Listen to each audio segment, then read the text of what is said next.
Et coucou les bipèdes! Bienvenue sur cette nouvelle émission de CGY. Je suis toujours Doc et je suis accompagné encore une fois de mon camarade Bibi. Salut Bibi! Bonjour tout le monde! Aujourd'hui, alors une émission avec du lourd, puisque comme vous l'avez lu sur le titre, eh ben c'est le VES ou la VES plutôt, la VES et les Césars. Ben, pourquoi on va parler de tout ça et c'est quoi la VES? Eh ben on va voir tout ça avec nos invités, Franck Lamberts et Roxane Fechner. Mais avant ça. Et oui, avant ça. Comment c'est-il qu'on fait pour nous aider si on aime bien nos émissions et qu'on veut nous soutenir? Eh bien oui, mais du coup, comment qu'on fait? Eh bien très simplement, vous pouvez nous soutenir à travers le Patreon CGY. Ça nous fera toujours très plaisir et puis voilà, c'est une toute petite compensation pour beaucoup nous aider. Donc déjà, on remercie beaucoup tous les Patreons, tous les Patreobipèdes, si je me trompe pas. C'est ça. C'est une première, hein. Faut pas que je me plante. Et ensuite, du coup, bah évidemment, il y a la suite qui vient avec, donc les goodies Spreadshirts ou les dons PayPal qui nous feront aussi très plaisir. Merci à vous. Voilà, ce qui n'empêche pas les émissions régulières gratuites, mais si vous êtes patriote, et ben du coup, si vous êtes patréobipède, vous avez droit à des émissions bonus que pour vous, et pas des moindres. Eh oui. Hein, voilà, notamment une histoire de court-métrage avec un petit oiseau qui vient d'une... Un pigeon, non? Ouais, un genre de pigeon qui vient d'une entreprise avec une lampe de bureau, là, je sais pas quoi, une babale, enfin bref, un petit truc, quoi. Voilà, bref. Et alors, du coup... Et alors? Bibi, les invités. Eh ben oui. Donc du coup, on accueille Roxane Fechner. Bonjour. Bonjour. Et Franck Lamberts. Et bonjour aussi. Bienvenue. Ça nous fait terriblement plaisir de vous avoir. C'est un vrai honneur aussi. Ça nous fait vraiment chaud au cœur. Et puis surtout pour un sujet aussi important que la VES. Et je pense que beaucoup connaissent peut-être pas, bizarrement. En tout cas, ceux qui sont dans le milieu, oui, mais on sait qu'il y a aussi des auditeurs qui sont pas du milieu, et c'est quand même un organisme qui est important pour nous. Alors du coup, qu'est-ce que la VES? Qui se lance? Alors moi, justement, je vais laisser, et je suis tellement ravie que Franck soit avec moi pour parler de la VES. Ce que je peux dire, c'est qu'on est co-chair tous les deux, mais que je pense que toi, tu es beaucoup plus impliqué de manière historique, en tout cas, que moi dans cette association. Ouais, sur la partie française, ouais, Voilà. Ça a été une petite aventure, mais on va élargir un tout petit peu l'histoire de la VIS au début. Donc c'est une organisation mondiale qui est censée représenter notre art, l'art des VFX à travers le monde. Et d'ailleurs, donc ça s'appelle la Visual Effect Society. Donc VES, c'est le petit diminutif, mais Ouais. Société des effets visuels. exactement. Exactement, très bien. Ça va. Et d'ailleurs, avec le logo qui représente quand même un petit côté cocorico, qui Méliès. représente Méliès avec ce superbe logo de la Lune. roquette De la qui roquette. voilà qui arrive sur la Lune. Donc on en est très très fiers de ce logo parce que c'est que au niveau mondial, quand on parle d'effets spéciaux, tout le monde reconnaît cette image iconique qui vient du début. C'est un peu tous pour ça qu'on aime notre métier, quoi. C'est qu'on a vu tout petit tous ces courts-métrages de Méliès et même jusqu'aux États-Unis quand ils ont créé, je sais même pas quand est-ce que ça a été créé, depuis combien de temps. Enfin voilà, ils ont choisi cette image iconique de Méliès comme logo. Et oui, c'est le papa des effets spéciaux, quoi, finalement. C'est Oui. Complètement. c'est le côté layering, etc. Enfin, quelque part, c'est lui qui l'a un peu inventé, au cinéma, en tout Au cas. cinéma. Ah, ouais. Et donc, les VES, ça représente 4000 personnes à travers le monde, donc il y a 40 pays. Et pour qui on fait partie, en fait, on retrouve des graphistes 2D, des graphistes 3D, des superviseurs, des concepteurs, des producteurs. Il y a aussi des professeurs. Enfin voilà, c'est toute cette communauté, que ce soit dans les longs métrages, dans les TV series, dans le game industry, dans la pub, enfin tout ce qui a un rapport avec le traitement, les parcs d'attractions aussi quand il y a des Ah oui, carrément. oui tout à fait, il y a ça fait partie aussi tout ce qui est pixel en fait, tout ce qui est reproduction à Génial. l'écran, voilà. C'est super. Et il y a donc plusieurs sections qui se sont créées, parce qu'au début, c'est vrai que c'était très LA-centrique. Ouais. Donc c'était vraiment basé autour de Los Angeles et San Francisco. Et petit à petit, en même temps que notre industrie s'est ouverte à travers le monde, eh bien, il y a eu des sections qui sont ouvertes, que ce soit au Canada, à Londres. Il y a eu nous, voilà, les Français. Alors, je vais faire une petite parenthèse par rapport à ça, parce que c'est rigolo. Où c'était il y a 5 ans, une personne des VIS est venue nous voir en disant il y a un mystère quand même qui se passe dans votre pays, parce que vous êtes quand même un pays qui est reconnu pour la qualité de ses graphistes et on retrouve des Français partout. Hein. Ouais. C'était votre émission du dernier podcast. Vraiment, le talent français est super reconnu. Et il n'y a que 5 membres VIS dans nos listings. Donc, qu'est-ce qui va pas 5 membres français, en fait. 5 membres français vivant en France. Et alors qu'il voyait, il est venu faire le tour des sociétés, Buff, MacGuff, Micros, Dwarf, Illumination. Il s'est dit, je comprends pas, normalement vous devriez être très actif. Donc il est venu nous rencontrer et effectivement on s'est dit, il nous a expliqué qu'est-ce que pouvait faire la VIS pour la communauté française et on s'est dit, oui, prenons-nous à bras le corps et essayons de créer cette section française. Donc on a commencé à organiser des petits événements. Fallait être 50 membres pour avoir le droit du coup de tampon section US. française Génial. qui nous permet de récupérer un petit peu d'argent. Et voilà, maintenant, on est 80 membres français de VIS France, dont Roxane et moi-même, nous sommes co-chairs. On a un board de 12 personnes. Et une fois de plus, pour élargir, et donc c'est vrai en France, mais c'est vrai aussi à un niveau mondial, les VIS, quand on regarde le book, et les Anglais, ils adorent ça, ça représente vraiment toutes les personnes clés de l'industrie. Ouais. Que ce soit tous les superviseurs qui nous font rêver, les graphistes ou les concepteurs, voilà, ils sont, enfin, peut-être pas tous, mais voilà, Ouais, 90% de ces personnes-là sont membres VIS. Donc voilà, qu'est-ce que je... Et vous, alors du coup, quel est votre parcours un petit peu, parce que c'est bien d'être co-chair du VIS, mais On ne fait que ça. Hein. qu'est-ce que Enfin, moi, je me lève le matin, je suis co-chair, et c'est la première pensée le D'accord. matin. Tu sais, c'est comme. Non, tout le monde te connaît, Roxane, c'est mort. Alors qui es-tu, Bon, alors, Roxane? ok, je me lance. Rapidement. Rapidement, d'accord. si on peut. bien sûr, Non, bien mais sûr. je veux dire. Non, non, mais écoute, mais moi, j'ai voulu fuir le cinéma parce que trop dans la famille, etc. Donc, qu'est-ce que je fais du cinéma? J'ai commencé donc dans l'architecture et j'ai attaqué les tournages à la décoration. Ce qui m'a énormément plu, mais très vite on m'a collé dans les mains des choses un peu techniques, les ordinateurs. Du coup, je me suis retrouvée à faire ça, voilà, à rencontrer ce monde des effets visuels qui au départ n'était pas du tout un attrait. Et puis doucement, en fait, c'est devenu suite à un court-métrage que j'ai produit.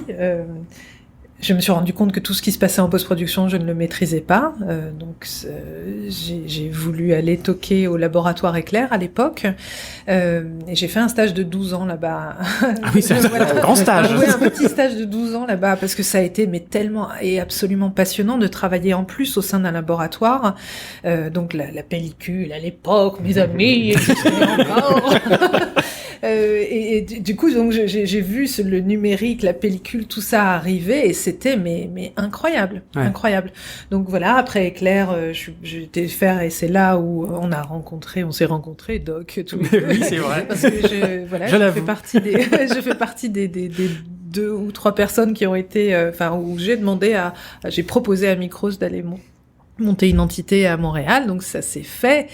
Voilà, et c'est là-bas qu'on s'est rencontrés. Et puis depuis, je vagabonde. Voilà, je suis très indépendante et je suis superviseur et productrice d'effets visuels, même si à côté de ça, je fais plein d'autres choses, évidemment. Voilà. D'accord. Oui, tu nous as oui. rejoint Et du coup- au board. Ah oui. Et Oui, catastrophe en fait. Oui. Donc un jour, je reçois des papiers et on envoie beaucoup de mails quand même. Hein. On envoie des e-blasts, c'est des mails. Ah oui, et donc c'est un pas des jour, emails, voilà. c'est des e-blasts. Exactement. Et je On vois, blast. on me demande de remplir des documents, je ne comprends même pas. Je pensais voter pour quelqu'un et du coup, je me suis présentée et j'ai été élue. Voilà. D'accord, le piège. Exactement. Et nous, on était très contents. Oui. C'est parfait. Oh, elle a accepté. Oui, c'est ça. Et voilà, et c'est vrai, c'est donc probablement un acte manqué, mais j'ai adoré en fait l'énergie qu'il y a eu à cette première projection. En fait, vous avez projeté de Planet Apes. Ouais, Apes, ouais. Voilà, et c'était Planète des génial singes. de se retrouver tous enfin dans un terrain un peu neutre, en fait. Toutes les sociétés qui encore à l'époque se tiraient un peu la bourre, je dois l'avouer.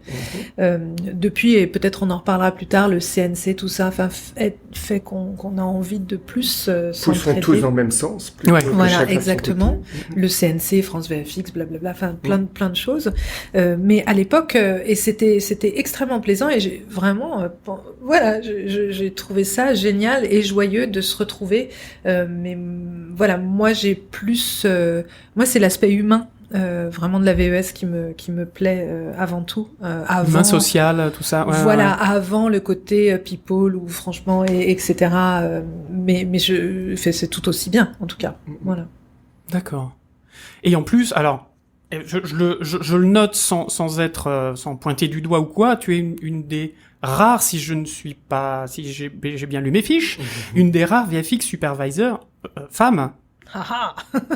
Oui, en effet.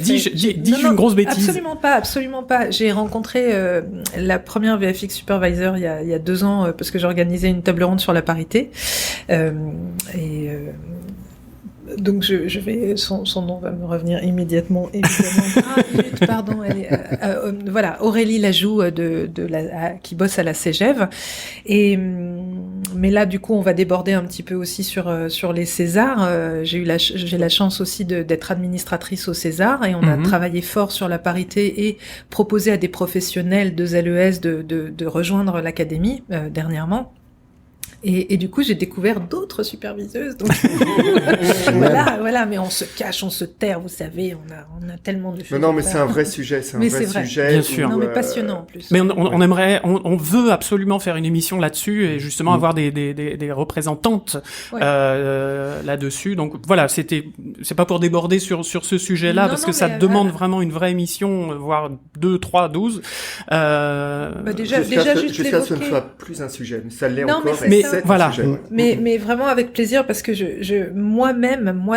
même la première en fait je n'en avais pas conscience parce que c'est vrai que c'est des métiers où on a un brin le nez dans le guidon quand même. Oh, Pas trop tant fort, que rien. ça, mais bon, on bosse quand même un petit peu. ça prend un peu le Et chou, oui, ouais. et c'est vrai que j'ai voilà le côté homme-femme. Enfin voilà, je bosse. Enfin peu importe. Enfin vraiment, c'était pas quelque chose que je mettais moi en avant dans ma manière de travailler et que je voyais forcément. Tu défendais Non, forcément. mais aujourd'hui, j'ai cette conscience. J'ai cette conscience. Il y a plein de choses qui se sont passées en fait en ouverture, même ce que fait le collectif 50-50, voilà, sur la parité, maintenant c'est les producteurs qui sont obligés d'avoir une conscience aussi de ça. Enfin, c'est vraiment il y a voilà, il y a des bonus qui sont mis en place par le CNC quand une équipe est paritaire, enfin les chefs de poste, enfin vraiment il y a des choses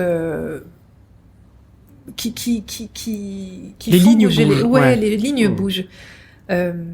Et pour rester sur le sujet de 2 minutes, c'est vrai qu'au départ, je questionnais cette histoire de quotas parce qu'ils sont surprenants. Ou voilà, là, je sais que je suis au board parce que voilà la parité. Honnêtement, tu vois, je suis pas sûre que je sois la meilleure pour être à ce poste-là. Non, c'était juste Mais- que t'étais arrivé d'un coup et qu'il y a eu un sujet et on s'est dit ça serait bien.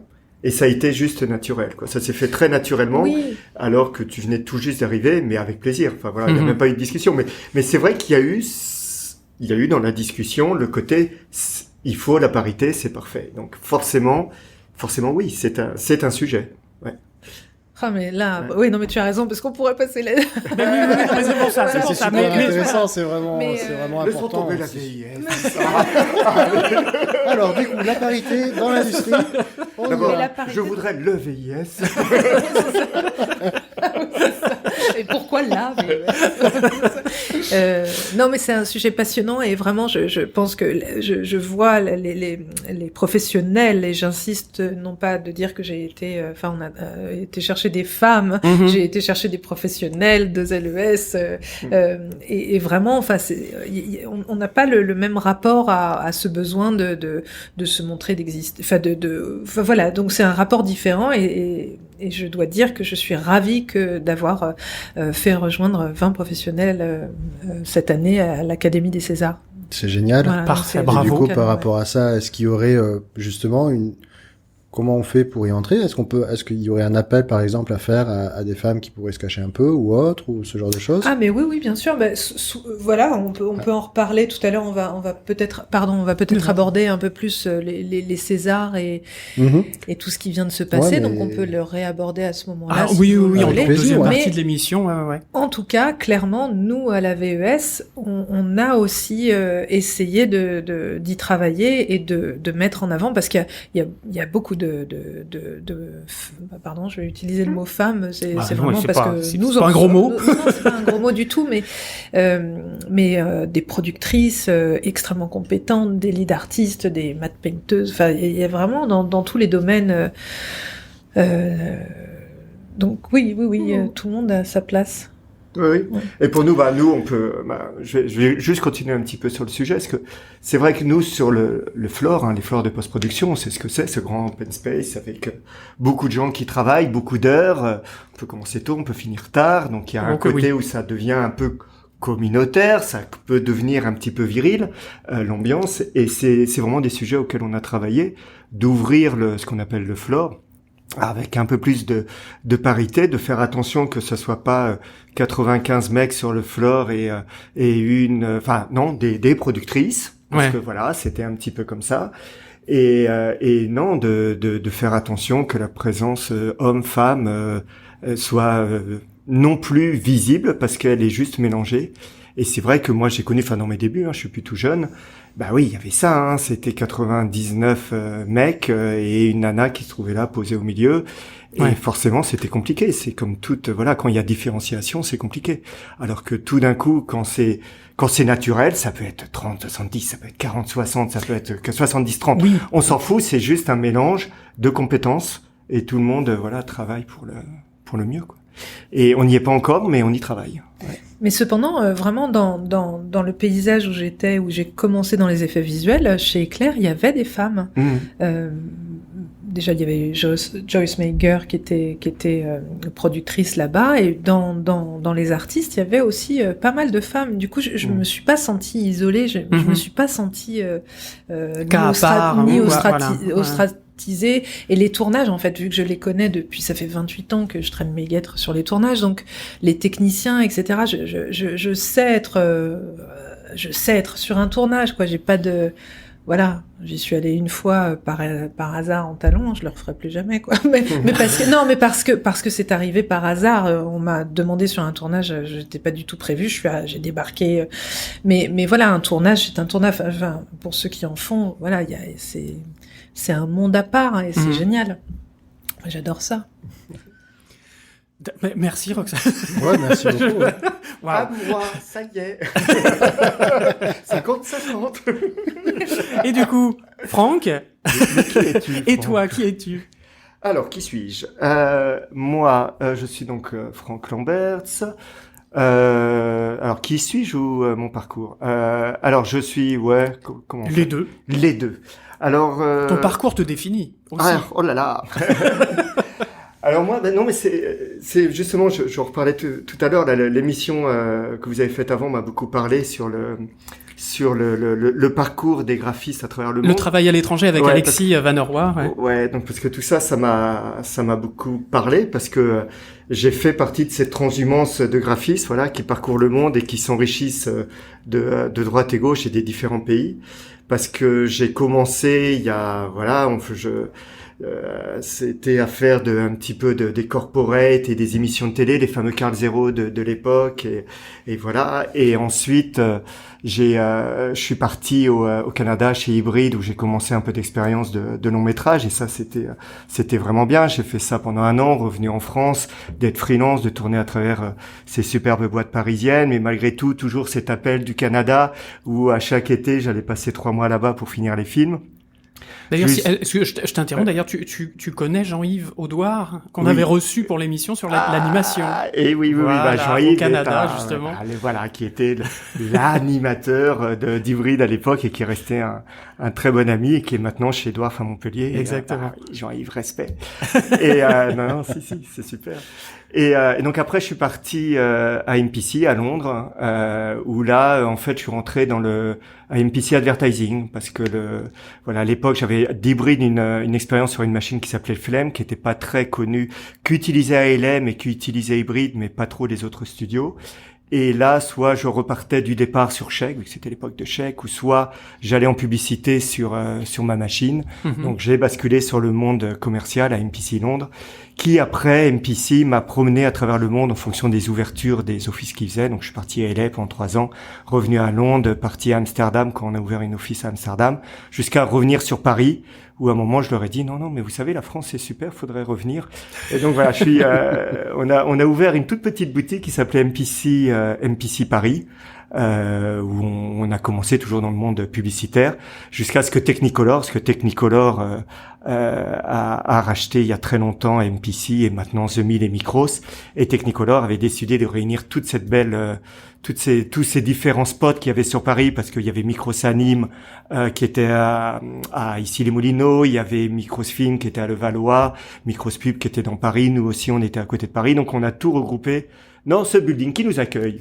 Un magnifique building, ouais. Exactement. Avec une vue imprenable. Ah, voilà. C'est incroyable. Surtout Paris. Et donc voilà, avec plaisir. Et donc voilà, donc je suis creative director et superviseur 2D pour Micros MPC en publicité. Et en dehors de ça, comme je l'ai expliqué tout à l'heure, il y a l'autre casquette qui est les VIS, qui est d'essayer d'animer avec Roxane et le board la section française de la Visual Effects Society. Waouh. Classe. Ouais. De beaux parcours. Quand je vous disais que c'était du lourd, c'est pas rien. Comment est-ce qu'on devient membre de la VIS? Alors, mis à part par hasard, comme Roxane, qui signe un papier sans regarder, mais... Non, mais j'étais déjà membre. Qu'est-ce qu'il faut? Il faut 5 ans d'expérience. Voilà. Ouais. Déjà, pour commencer. Je crois que c'est le critère de base. C'est le critère le plus important, parce que faut quand même avoir, il y a un côté un petit peu, faut que ce soit représentatif vraiment du métier. Mm-hmm. Et donc, ils veulent d'être sûr que les échanges représentent vraiment notre industrie. Donc, effectivement, les 5 ans. Le parrainage. Donc, il faut que 2 personnes de l'industrie vous parrainent. D'accord. Donc voilà, pour être sûr que les personnes qui sont intégrées représentent quelque chose d'important pour notre industrie. Donc c'est quoi? C'est une lettre de recommandation?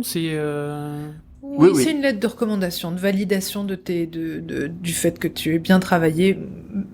Par exemple, moi je suis rentrée l'année où on a créé la section France, et du coup il n'y avait pas assez de parrains évidemment en France, mais la VES nous a permis l'accès à des parrains internationaux, et moi j'ai été parrainée par quelqu'un aux États-Unis qui a reçu mon CV, a validé, a regardé vraiment clairement. C'était pas. Il a cherché à joindre, non? Il n'a pas essayé de taper. Est-ce on a eu des cas comme ça où il y a eu Rob Legato a parrainé un Français, et il était vraiment très intéressé. Il a regardé le CV, l'a appelé pour le connaître, parce qu'en fait il y a vraiment ce côté communautaire, et on est tous dans la même industrie, on est tous passionnés, et il voulait en savoir plus, il voulait savoir qui il était, et donc c'est d'accord. Ouais. Donc il a reçu un coup de fil.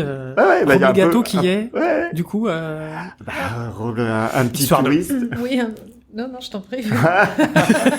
Non, mais c'est une des figures majeures de superviseur. Alors, en termes de CV, c'est là où je plonge, parce que je voudrais pas en rater, mais il a fait tous les gros films. Mais d'ailleurs, le PIDS, c'est cette année ou l'année dernière? C'est l'année dernière, je crois. C'est l'année dernière, voilà, qui lui a offert, qui l'a invité à venir et lui a rendu un hommage. Un hommage, ouais, ouais, Bah, qu'il respectait, ouais. Absolument. Donc après, on peut parler... PIDS, ça veut dire. Oh là là. Ah Le ouais. Paris Question Image, Paris Digital. Image Digital Summit. Ça. Ouais. D'accord. Voilà, et c'est un événement super qui Français. est organisé par Yann Marchais, qui fait partie aussi du board de la Visual Effect d'ailleurs. Et c'est un événement qui est vraiment dédié aux effets visuels. D'accord. Voilà, français, et c'est français, et où voilà, on invite l'international à participer, mais c'est un événement super qui se passe souvent à Enghien, donc Qui se passe toujours en qui se passe toujours à Enghien, au casino, aidé par la région. La région Enfin, Île-de-France. D'accord.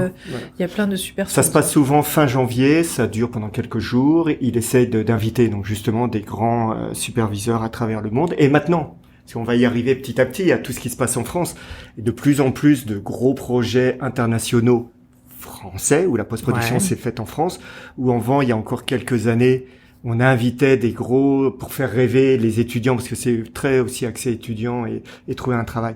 Et donc il y avait beaucoup de MPC, Framestore, ALM venaient faire leur show pour montrer tous les effets qu'ils ont fait avec cette salle qui brillait devant l'écran, enfin qui brillait en regardant l'écran.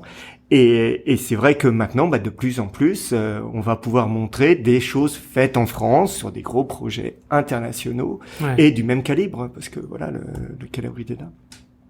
Et donc ils ont honoré Ouais, Rob Legato. Rob Legato. Rob Legato, donc superviseur d'Avatar. Je voulais vérifier si c'était bien. Ah oui, d'accord, oui, Oui, effectivement, oui, oui, oui. c'est un. Faut peut-être dire ce qu'est Avatar. C'est un long métrage. Oui, c'est un petit film, je crois, c'est un petit film d'étudiant, des un grands certain. hommes bleus. Oui, De, ouais. de mémoire. Voilà, il a pompé sur les schtroumpfs, c'est ça.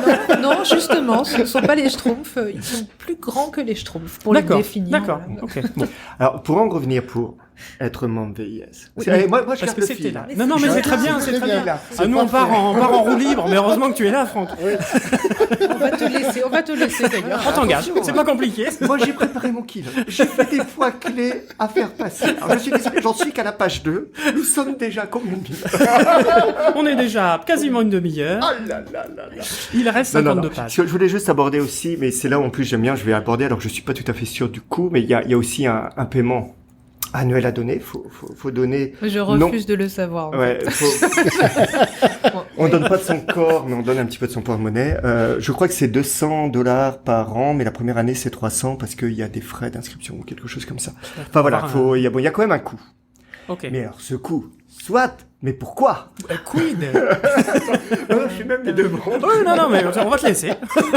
Normalement, c'est là où je fais le roulement de tambour. C'est ça.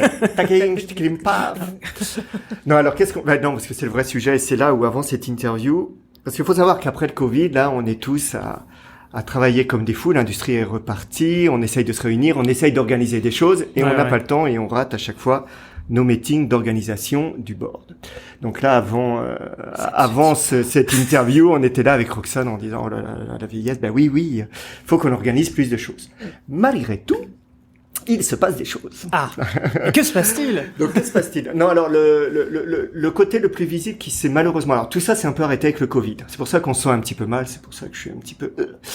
Parce que, forcément, ça a été compliqué, vu que l'idée de la VIS, c'est de se réunir en période Covid, quand on était tous enfermés chez soi, ça marchait pas très bien. C'est compliqué. Donc on a essayé d'organiser des webinaires, de faire on en a organisé un tout premier, parce que moi je me suis aperçu, faisant partie de Micros, on avait accès à des informations de qu'est-ce qui se passait dans l'industrie, où on en est, et je me suis dit, en France, il y a beaucoup d'intermittents du spectacle qui doivent être très inquiets, l'industrie s'est arrêtée, ils sont pas au courant malgré tout des aides mises en place, de qu'est-ce qu'on peut faire. Parce que moi, j'ai été pris, comment ça s'appelait, par ce truc où l'État me payait une partie de mon salaire parce que j'étais pas à 100%. Mais un intermittent, qu'est-ce qui se passait pour lui? Je me suis posé des questions, voilà. Et donc, on a essayé d'organiser un petit webinar, c'était le mot à la mode à l'époque, pour parler de tout ça, pour essayer de répandre l'information. On en a fait un autre sur les 6 sur le Color Space. Qu'est-ce qu'on a fait? Enfin voilà. On avait invité aussi des gens, des représentants c'était quel organisme justement pour Pôle Emploi ou je sais plus, pour parler, expliquer. Enfin c'était très intéressant. Oui, c'était bien pour essayer de répandre en fait de diffuser l'information, parce que je me suis dit, faisant partie d'une grosse structure, j'ai l'information qui m'est donnée par la structure, mais c'est vrai qu'en France, parce qu'on est quand même le pays des intermittents, hein, même si les choses vont peut-être évoluer, et c'est un truc vraiment français des intermittents. Je me suis dit, est-ce que l'information circule bien? Donc voilà. Donc il y avait ce côté un petit peu de webinar et de circulation d'informations, mais sinon il y a les screenings. En fait, via les VIS, on récupère des copies de tous les gros films à effets spéciaux du moment, et on peut organiser des screenings, des projections, Ouais. Ah oui, c'est bien de me récupérer à chaque fois. Tout à fait, des projections. Ou après, très souvent, comme ça se passe, souvent c'est des gros films américains, donc avec des superviseurs et des producteurs américains. Donc il y a, après la projection du film, il y a très souvent des Q&A, donc des questions-réponses que les gens du public peuvent poser. Donc c'est souvent des débats ou des discussions très intéressantes, parce qu'elles sont un peu en dehors du discours officiel marketing packagé par le studio. Vu comme ce n'est que pour des membres VIS ou aux États-Unis, il y a quelques les professionnels s'adressent aux professionnels, voilà. Voilà. Et donc il y a des propos qu'on n'entendrait pas ailleurs. D'accord. Donc, pour ça, soit on a organisé, donc c'est là où c'était pas en direct. On avait fait Star Wars en direct comme ça. Donc soit on organise, parce qu'il y a un problème de fuseau horaire. Ouais. On essaye de diffuser le film en même temps que du côté américain, et après en live on peut diffuser l'interview, et après nous on peut repousser des questions directement du côté américain. Donc on a organisé quelques petites sessions comme ça. On s'est aperçu que en fait le plus efficace, c'est plus de diffuser le film et après de diffuser la petite vidéo du Q&A pour d'être plus intéressant en termes de fuseau horaire. Donc voilà, je monopolise la parole. Je suis désolé, Roxane. Non, pas du tout, c'est super. Non, j'étais en train de retrouver, on avait appelé ça The Day After Tomorrow, je me souviens d'un film. Non, mais juste pour savoir ce qui se passerait après demain pour nos intermittents et tous les jours. D'ailleurs, une petite question par rapport à ça, ce webinar est accessible encore aujourd'hui, ou ça se Oui, il est accessible sur notre chaîne YouTube. Il y a une chaîne YouTube VIS France, je les ai mis. Normalement, je les ai éditées, je les ai mis. D'accord, mais elles sont accessibles à tout le monde. À tout le monde. On avait fait exprès. Alors attends, celui-là, comment on avait fait? Oui, celui-là, on avait fait exprès, parce que justement, ça faisait partie pour moi d'une mission importante. Oui. De qu'est-ce qu'est la VIS. Alors c'est là, alors on revient. On va qu'est-ce que la VIS? Parce que voilà, la VIS, on n'est pas une structure de lobbying. On est une structure qui ne représente pas les sociétés, on est une structure qui représente les artistes. Enfin alors une structure, c'est une society à l'américaine. On voudrait être une association pour des histoires compliquées américaines. On n'est pas une association, on est des représentants de cette society américaine. Mais on représente vraiment les gens. Et quand il était question de ce Covid, et comme c'était quand même un petit moment de stress, je trouvais important qu'on diffuse l'information et que ça fait partie de notre devoir, nous, professionnels, estampillés, VIS, comme on l'a dit tout à l'heure, 5 ans d'expérience, pareil, blablabla. Voilà, on a quand même une position incise dans le business de répandre la bonne parole à tout le monde. Sans distinction de boîte, enfin Mais ça, c'est vraiment un truc très important au niveau de la VIS. Donc, on va parler après des VIS Awards, qui sont le grand moment de l'année où, alors je sais plus comment structurer mon propos. Je vais finir sur ce que je dis, mais que malgré tout, pour ces VIS Awards, quand une société met en place un film, il ne doit y avoir aucun logo de compagnie visible. Et les personnes qui sont inscrites doivent vraiment être... Alors, il y a différentes catégories. Mais les personnes qui ont travaillé sur la chose, j'allais dire submit, mais on dit pas submit, proposée au VIS Awards. Donc, il y a vraiment quelque chose qui est très important au niveau de la VIS. Ce n'est pas la société qui fait sa pub, qui fait son lobbying. C'est vraiment sur le craft, sur le travail, sur les artistes. C'est apolitique. Quand je parle politique, voilà, c'est. Et d'ailleurs, c'est une vraie question parce que ça leur a été reproché il y a quelques années au moment de la fermeture de Rhythm News. Ouais. où il y avait eu ce grand drame. Avec Life of Pi. Voilà. Et où on a reproché au VIS, De ne pas être assez... mais qu'est-ce que vous foutez, quoi? Il y a un moment, réagissez, vous devez défendre notre industrie. Et là, les VIS étaient dans une situation un peu délicate en disant, on n'est pas un syndicat, on est sur le craft, on est sur de mettre en avant le travail. Alors maintenant, il y a toute une partie de la VIS. Ah, ça c'est bien, je rebascule sur qu'est-ce que la VIS. Il y a tout un travail, et ça c'est vachement mis en avant par Montréal. La section de Montréal travaille beaucoup là-dessus, sur le bien-être au travail, parce que c'est un vrai sujet dans nos industries, où on travaille plus que de raison, où on a l'impression qu'on a une pression et qu'on fait de l'art, alors que c'est quand même malgré tout une industrie, un business, et qu'un artiste, s'il travaille jour et nuit, soit. Si on est un graphiste qui travaille... Mais qu'ils se plaignent, non. Comment se sont fait les pyramides après tout? Quand je vais dire un artiste qui travaille dans la rue... Bien sûr, bien sûr. Non, là, je parle d'un parce qu'on est un artiste aussi, mais là, je fais la distinction avec un graphiste qui travaille dans un studio pour quelque chose de rémunéré, c'est un business. Ben là, non, il est pas normal, qu'on met en jeu notre santé. Et donc, il y a tout un travail, justement, de bien-être, de savoir dire non, de bonnes pratiques. Il y a eu un travail de la VIS sur le travail remote aussi. Qu'est-ce qui doit être mis en place? Quels sont les outils? Mais on a fait un webinaire là-dessus aussi. Ouais, tout à fait. Ouais. Et donc voilà, donc il y a tout un travail de la VIS, voilà, sur les gens, sur les artistes et le bien-être des gens. Alors nous, la VIS France, je reviens. Non, enchaînons sur la VIS Awards. Donc, parce que si les gens ne connaissent pas, c'est superbe. Ça se passe janvier, février. Et il y a, alors je l'ai mis là dans mon anti-sèche. Il y a 25 catégories. Non, c'est très très bien parce qu'en fait, alors si on est membre, on a un accès à ces before and after. C'est-à-dire que pour chaque catégorie. C'est fabuleux. Il y a l'extrait de 2 minutes. Ouais. Il y a un before and after de 2 minutes ou 1 minute 30 en fonction de la section. Qu'est-ce que tu entends par before and after? C'est un behind the scene, c'est un... Alors faites-le en français. Making of. Ouais. Ah non, c'est pas français. Alors, d'accord, mais on va essayer. Oui, non, mais bon, Un avant, après. Un breakdown. Après. Mais comment qu'ils l'ont fait? C'est ça. Comment que c'est fait derrière? Ça, Voilà. c'est Ça, ça, un je vois. breakdown. Oh, merde, c'est encore... Ouais. Mais c'est un petit film qui t'explique, qui te montre la séquence finale, et ensuite tu as accès à comment ça a été fabriqué. Ouais. Voilà. Et ce qui est bien, c'est que c'est vraiment par catégorie. Donc il y a les catégories clés, meilleur film, meilleur effet invisible, meilleur film d'animation, voilà, donc les catégories reines. Ouais. Et après on rentre dans le détail. Meilleur compositing en TV series, meilleur compositing en pub, meilleur compositing, etc. J'enchaîne l'environnement, les effets spéciaux, enfin voilà, le game, le special venu.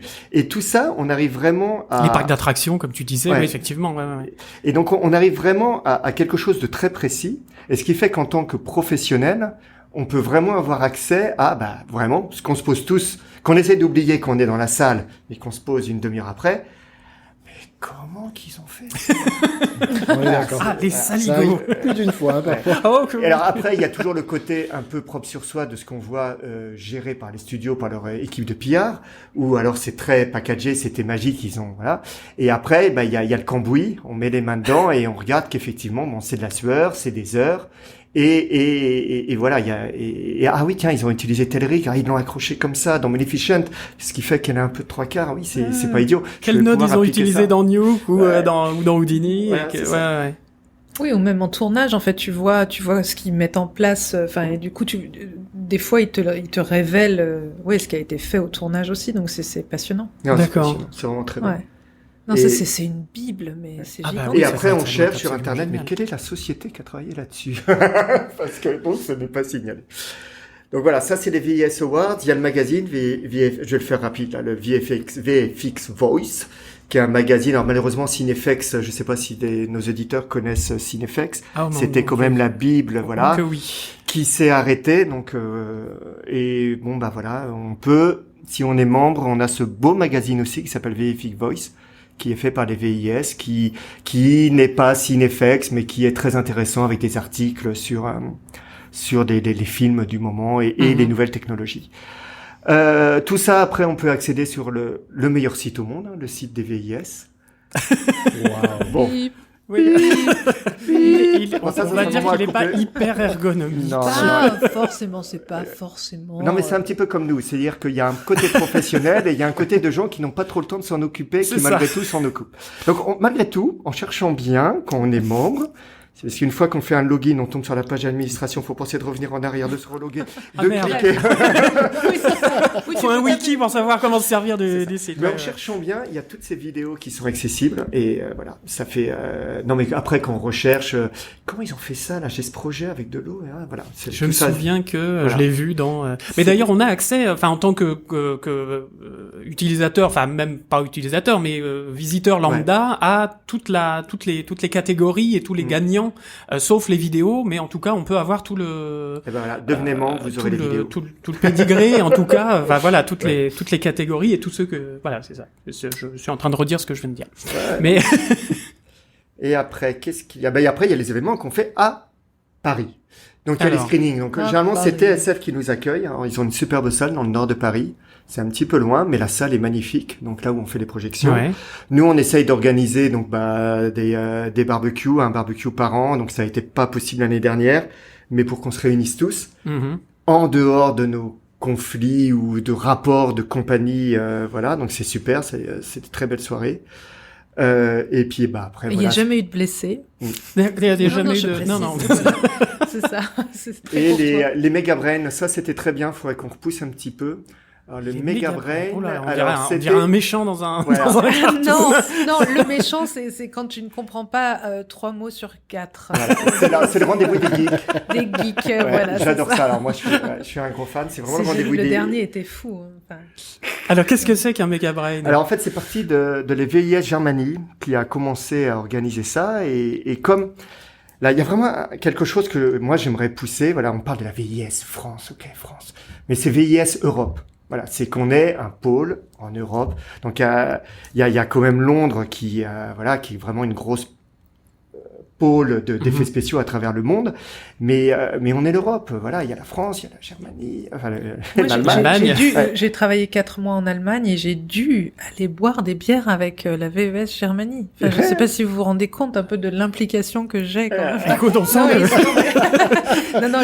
mais ils sont super. Bah oui, c'est génial. Ils Et alors- seraient tellement heureux parce que je pense on a quand même un fonctionnement bien différent des États-Unis. Donc Non, ce déjà serait vraiment- d'essayer de décaler les horaires du HQ, mais plutôt 4 d'être à heures du 7 matin. heures. Alors le HQ, c'est le centre des VIS à Los Angeles qui organise nos réunions d'organisation à 7 heures le soir, heure de LA. Et donc, Oh la vache. Non, ça pique. ça pique. Oui, ça vraiment. fait 4-5 heures du matin, ça, ici. C'est ça, hein. ça arrive. C'est ça. Et donc là, il y a forcément pas beaucoup une grosse représentation européenne. Donc voilà, ça fait partie des Étrangement. sujets qu'on pousse, mais qui évoluent. C'est comme le 50-50, les choses évoluent.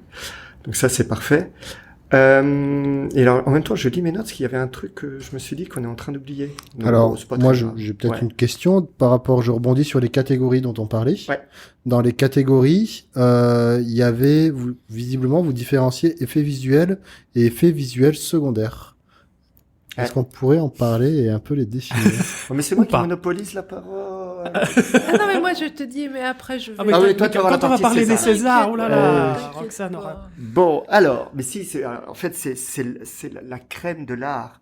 C'est quand on travaille des heures, jour et nuit, on transpire et que ça ne se voit pas.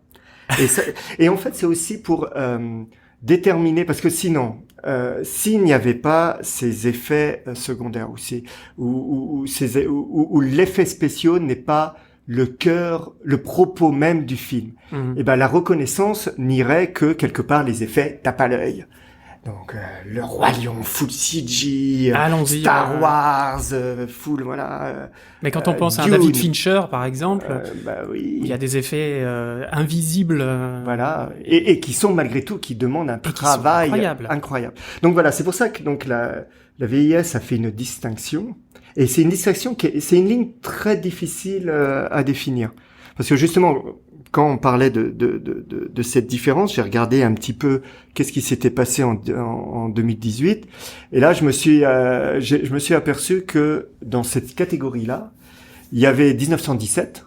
Donc il y a eu quand même aussi l'Oscar à l'Académie des effets spéciaux, que Le Roi Lion n'a pas eu, c'est 1917 qu'il a eu. Donc qui était ce travail de longs plans, séquences qu'il fallait raccorder, effet invisible.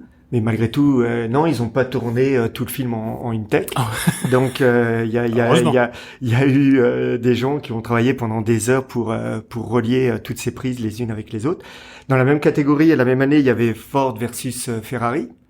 Et donc Le Mans, et donc c'est là où on peut faire notre cocorico, hein, parce que The Yard a travaillé dessus, donc il y a eu toute une partie qui a été faite en France. Et dans la même catégorie, il y avait Irishman. Bon, il y avait rien. Ils ont strictement rien fait. Mais absolument pas. Que dalle. Donc bon, je sais pas pour ceux qui... Des très bons maquilleurs. Voilà, des très bons maquilleurs. Donc voilà, tout ce sujet qui est le gros sujet actuel, hein, qui est le travail de rajeunissement. Voilà, qui est soit on attaque par de la grosse CG, hein, comme l'a fait... j'ai un trou, c'est Digital Man ou ILM qui l'a fait? Oh, j'ai un trou là d'un coup. C'est ILM. Qui l'avait... Sur Irishman, oui, c'était ILM. Voilà, donc grosse 3D, ou maintenant toutes les techniques actuelles d'AI qui nous aident à rajeunir ou à vieillir les personnes, donc d'intelligence artificielle, donc un vrai gros sujet où voilà, est-ce qu'on va par la grosse route de la 3D? Alors ça y est, c'est mon côté geek qui reprend le dessus.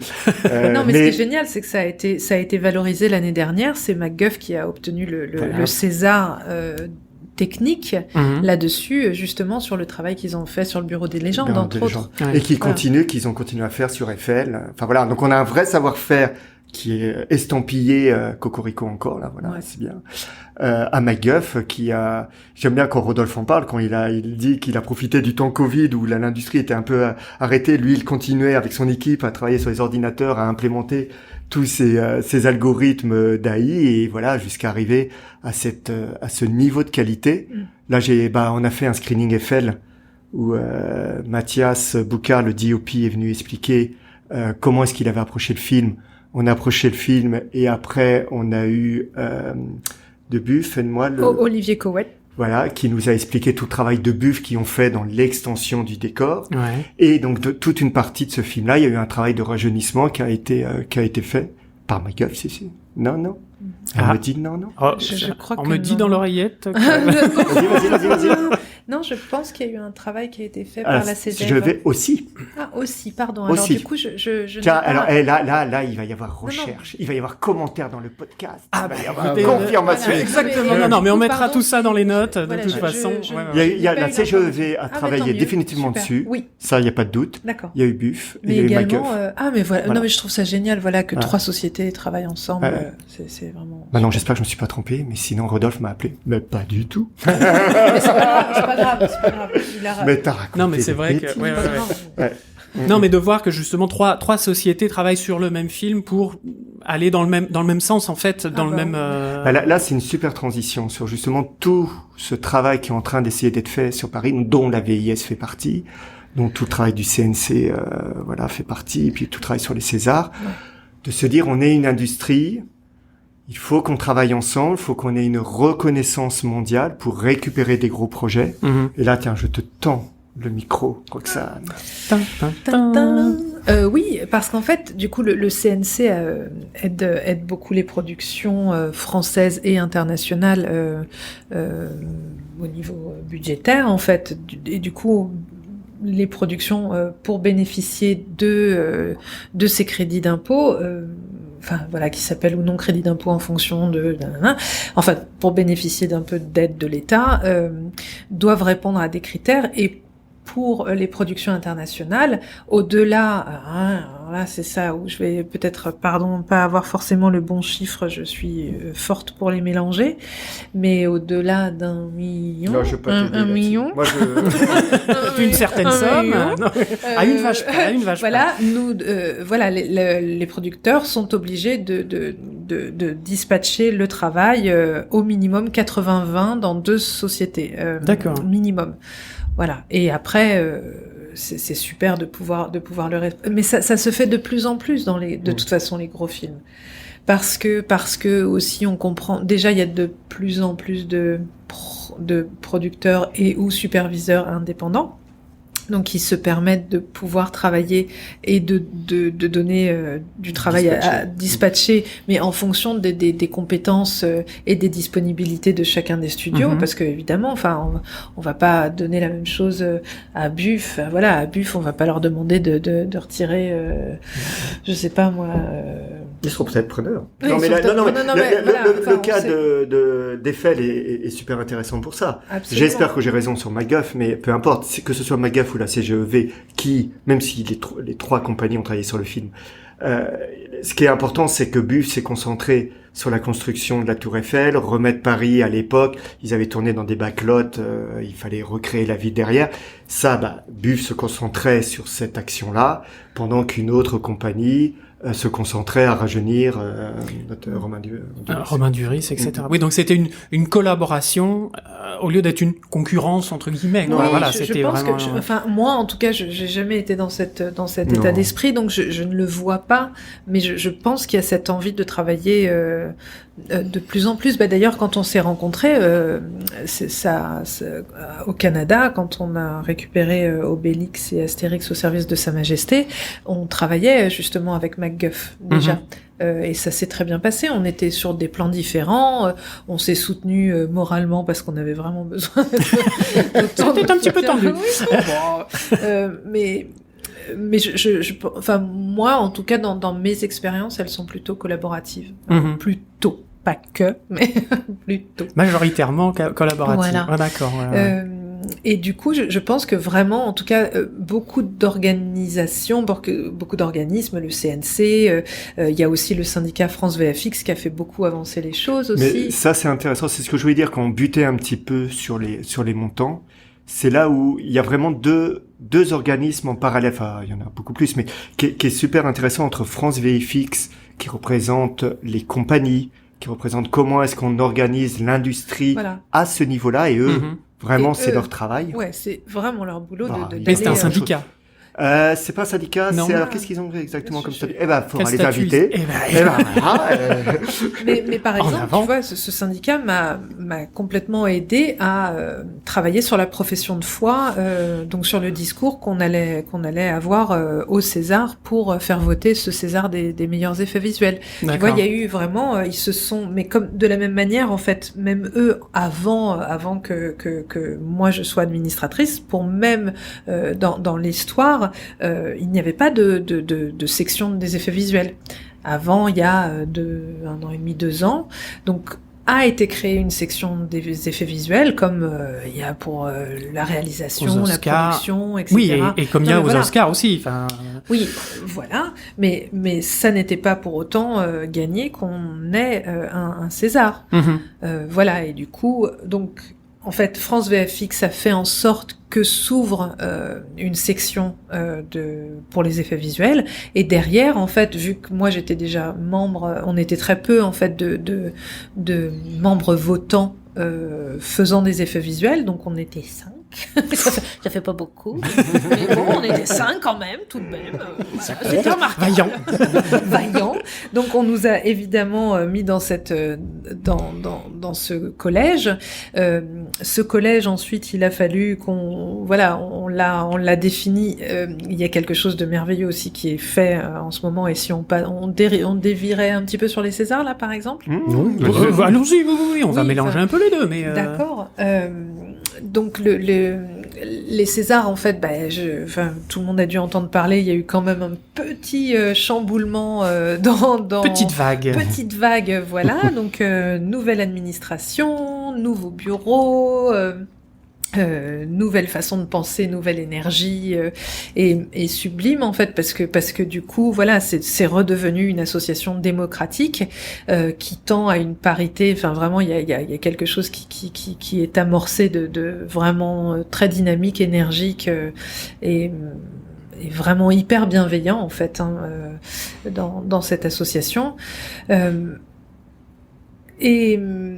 Et là-dessus, en fait, pendant cette dernière année, eh bien, on a tous, toutes ces branches se sont réunies en groupe de travail pour retravailler sur les statuts, sur le règlement intérieur, sur la cérémonie, sur comment offrir le contenu aux nouveaux adhérents. Donc, on est passé sur une plateforme en ligne, etc. Une refonte vraiment complète et vraiment formidable.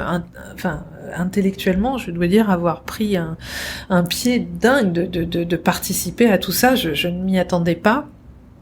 Et encore une fois, du fait que je sois une femme, pour que la branche existe, j'ai dû devenir membre élu. Et du fait que je sois la seule femme, je me suis retrouvée administratrice. Et du coup, en fait, une fois qu'on propose une fois que j'y suis, j'y vais. J'essaie de le faire bien, évidemment. Et toute cette année, c'est vrai qu'on a travaillé assez fort avec Mathias Weber, qui est mon autre administrateur. On a travaillé assez fort pour faire en sorte que soit entendue notre voix et que on fasse savoir que César des effets visuels, quand même, il serait pas trop tôt. Oui, c'est ça. Il serait pas trop tôt, by the way. Donc c'est chose faite. Ça n'a pas été gagné, parce que j'ai pris la parole souvent. Le petit roquet. Pas désagréable, mais à chaque conseil d'administration. Et au fait. Dites donc. On voit un doigt qui se lève au fond de ça. Oui, c'est ça. Non, pas elle encore. La post-production, c'est comme sur les tournages. Dites donc. Oh non, encore elle. Eh oui. Alors, je me souviens, j'ai lu, mais je sais pas comment on fait pour demander officiellement d'avoir un César. Mais je me souviens pas, mais est-ce que je l'ai demandé? Voilà, jusqu'à ce que, et c'était génial parce que l'année dernière, à la cérémonie, pour ceux qui l'ont vu, quand même, nous avons un superviseur qui est lui-même membre élu, qui est Cédric Fayolle, d'ailleurs, ancien superviseur de Micros Images, et qui a été cité 5 fois sur scène, quand même. En remerciement, donc pour Adieu les cons d'Albert Dupontel. Donc là derrière, chaque département s'est senti obligé de citer pour l'apport de ce de ce qui avait été fait sur. Voilà. Mais d'ailleurs, son nom est après Dupontel au générique de fin. C'est le deuxième nom. Donc ça veut dire aussi que nos métiers sont beaucoup mieux compris, pris en considération et intégrés. Et je veux dire, et notre part, elle n'est pas que technique. Enfin, je veux dire, on a un apport artistique évident. Indéniable, oui, bien sûr. Indéniable, carrément. Mais c'est joli. En tout cas, ça a été joyeux de voir que le vote est passé absolument. Enfin, tout le monde en était convaincu, en fait. C'est vrai que c'était complexe de le faire passer parce que tout le monde sait que la cérémonie est bien trop longue et fastidieuse et souvent vraiment, même si on a un intérêt, on s'endort un petit peu. Mais là, moi, je me suis servi d'un argument. J'ai dit, mais on va gagner du temps. Cédric a été remercié 5 fois, donc si on le fait qu'une fois, ça va gagner du temps. Voilà. Donc ça a fait marrer tout le monde et c'est plutôt assez vrai. Et voilà, il était avec moi d'ailleurs. Mathias Weber n'était pas là, mais Cédric est venu m'accompagner pour ce petit discours et c'était fort bien. J'ai pu dire mais. Regardez. Mais le voilà, le mec qu'on n'a pas vu à la cérémonie. C'est lui qui aurait dû être là. Mais du coup, mais puis quelque part, c'est une reconnaissance aussi de cette industrie et de cette, comme tu disais, artisanat. Moi, j'aime bien parler d'artisanat aussi en termes de VFX, de FX d'animation, etc. Il y a une vraie reconnaissance et puis il y a vraiment un vrai savoir-faire français. Oui. Évident, absolument. Qui vient des écoles, qui vient et de la culture française, du système éducatif, qui vient des écoles. On a la chance d'avoir de très bonnes écoles que nous envient et que nous d'ailleurs attrape toute l'industrie. Dans ce cas-là, on peut dire industrie au niveau mondial.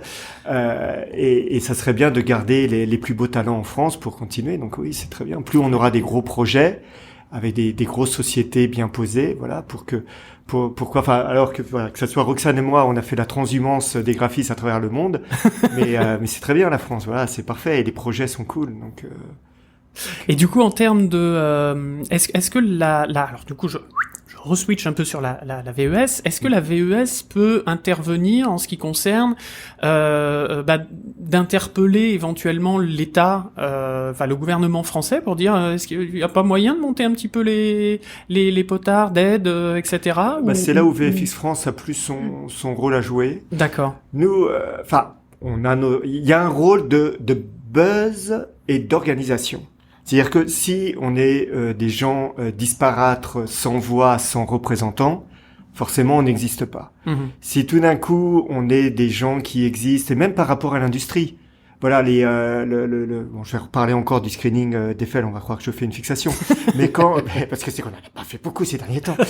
Non, mais quand on est là, quand le chef-op, Mathias Boucard, vient chez TSF et il voit une salle remplie de gens de la VIS, regarder d'un film, lui, en tant que représentant du tournage, chef opérateur, ah oui, d'accord, c'est une entité, ils existent, voilà, ce n'est pas un coup je vais chez un tel, un coup je vais chez un autre, et quelque part ils sont pas structurés. C'est pas une salle de cinéma lambda. Non, mais on est structuré entre nous au niveau des graphistes. Maintenant avec mais là c'est génial les Césars donc là moi ça y est, la plateforme est ouverte, donc on a les films, il y a une catégorie effets visuels et dedans tu peux voir les making of. On les a rendus non obligatoires parce que certains de nos producteurs ou réalisateurs ne veulent pas montrer ce qu'on a fait. Côté secret de fabrication, etc. C'est tout à fait respectable. Mais cependant, tu peux quand même postuler pour les Césars sans mettre de avant-après, donc d'expliquer pourquoi et comment. Et ça, c'est vraiment fabuleux de voir que voilà, donc cette année, en plus, il va y avoir des super films. Il y a Kaamelott, il y a Eiffel, il y a comment s'appelle ce film de SF là qui est super, le jour d'après, je pourrais m'y mettre vite fait, mais voilà. Enfin, il y a des jolis projets, et ça va montrer un petit peu le panel en fait, et tous les différents types d'effets. Moi, j'ai un film cette année, c'est Le Discours, qui n'a pas pu se présenter l'année dernière parce qu'il n'a pas trop pu sortir en salle. Mais les effets sont tout mignons et ça va avec le film, et il y a de tout, et je trouve ça vraiment beau de montrer un peu à quel point on peut avoir un éventail hyper large, et ça va permettre une meilleure appréciation de nos métiers. Je crois qu'on en est là, définitivement en France. Je pense tout ce travail un petit peu de reconnaissance au niveau de l'industrie, que les VFX en général, parce que là on parle de cinéma. Moi tout à l'heure j'ai parlé un peu de publicité, mais il y a aussi l'animation. Il y a quand même Illumination avec tous les films, Dwarf, Micros Animation. Enfin voilà, il y a vraiment quelque chose qui se passe avec beaucoup d'emplois à la clé, des gens qui travaillent sur des choses de qualité. C'est vraiment, c'est louable quoi. C'est une belle industrie française, un beau savoir-faire, une belle main d'œuvre, et qu'il faut savoir rayonner. Pendant très longtemps, on était surtout vu pour notre cinéma Nouvelle Vague et pour nos écoles d'animation.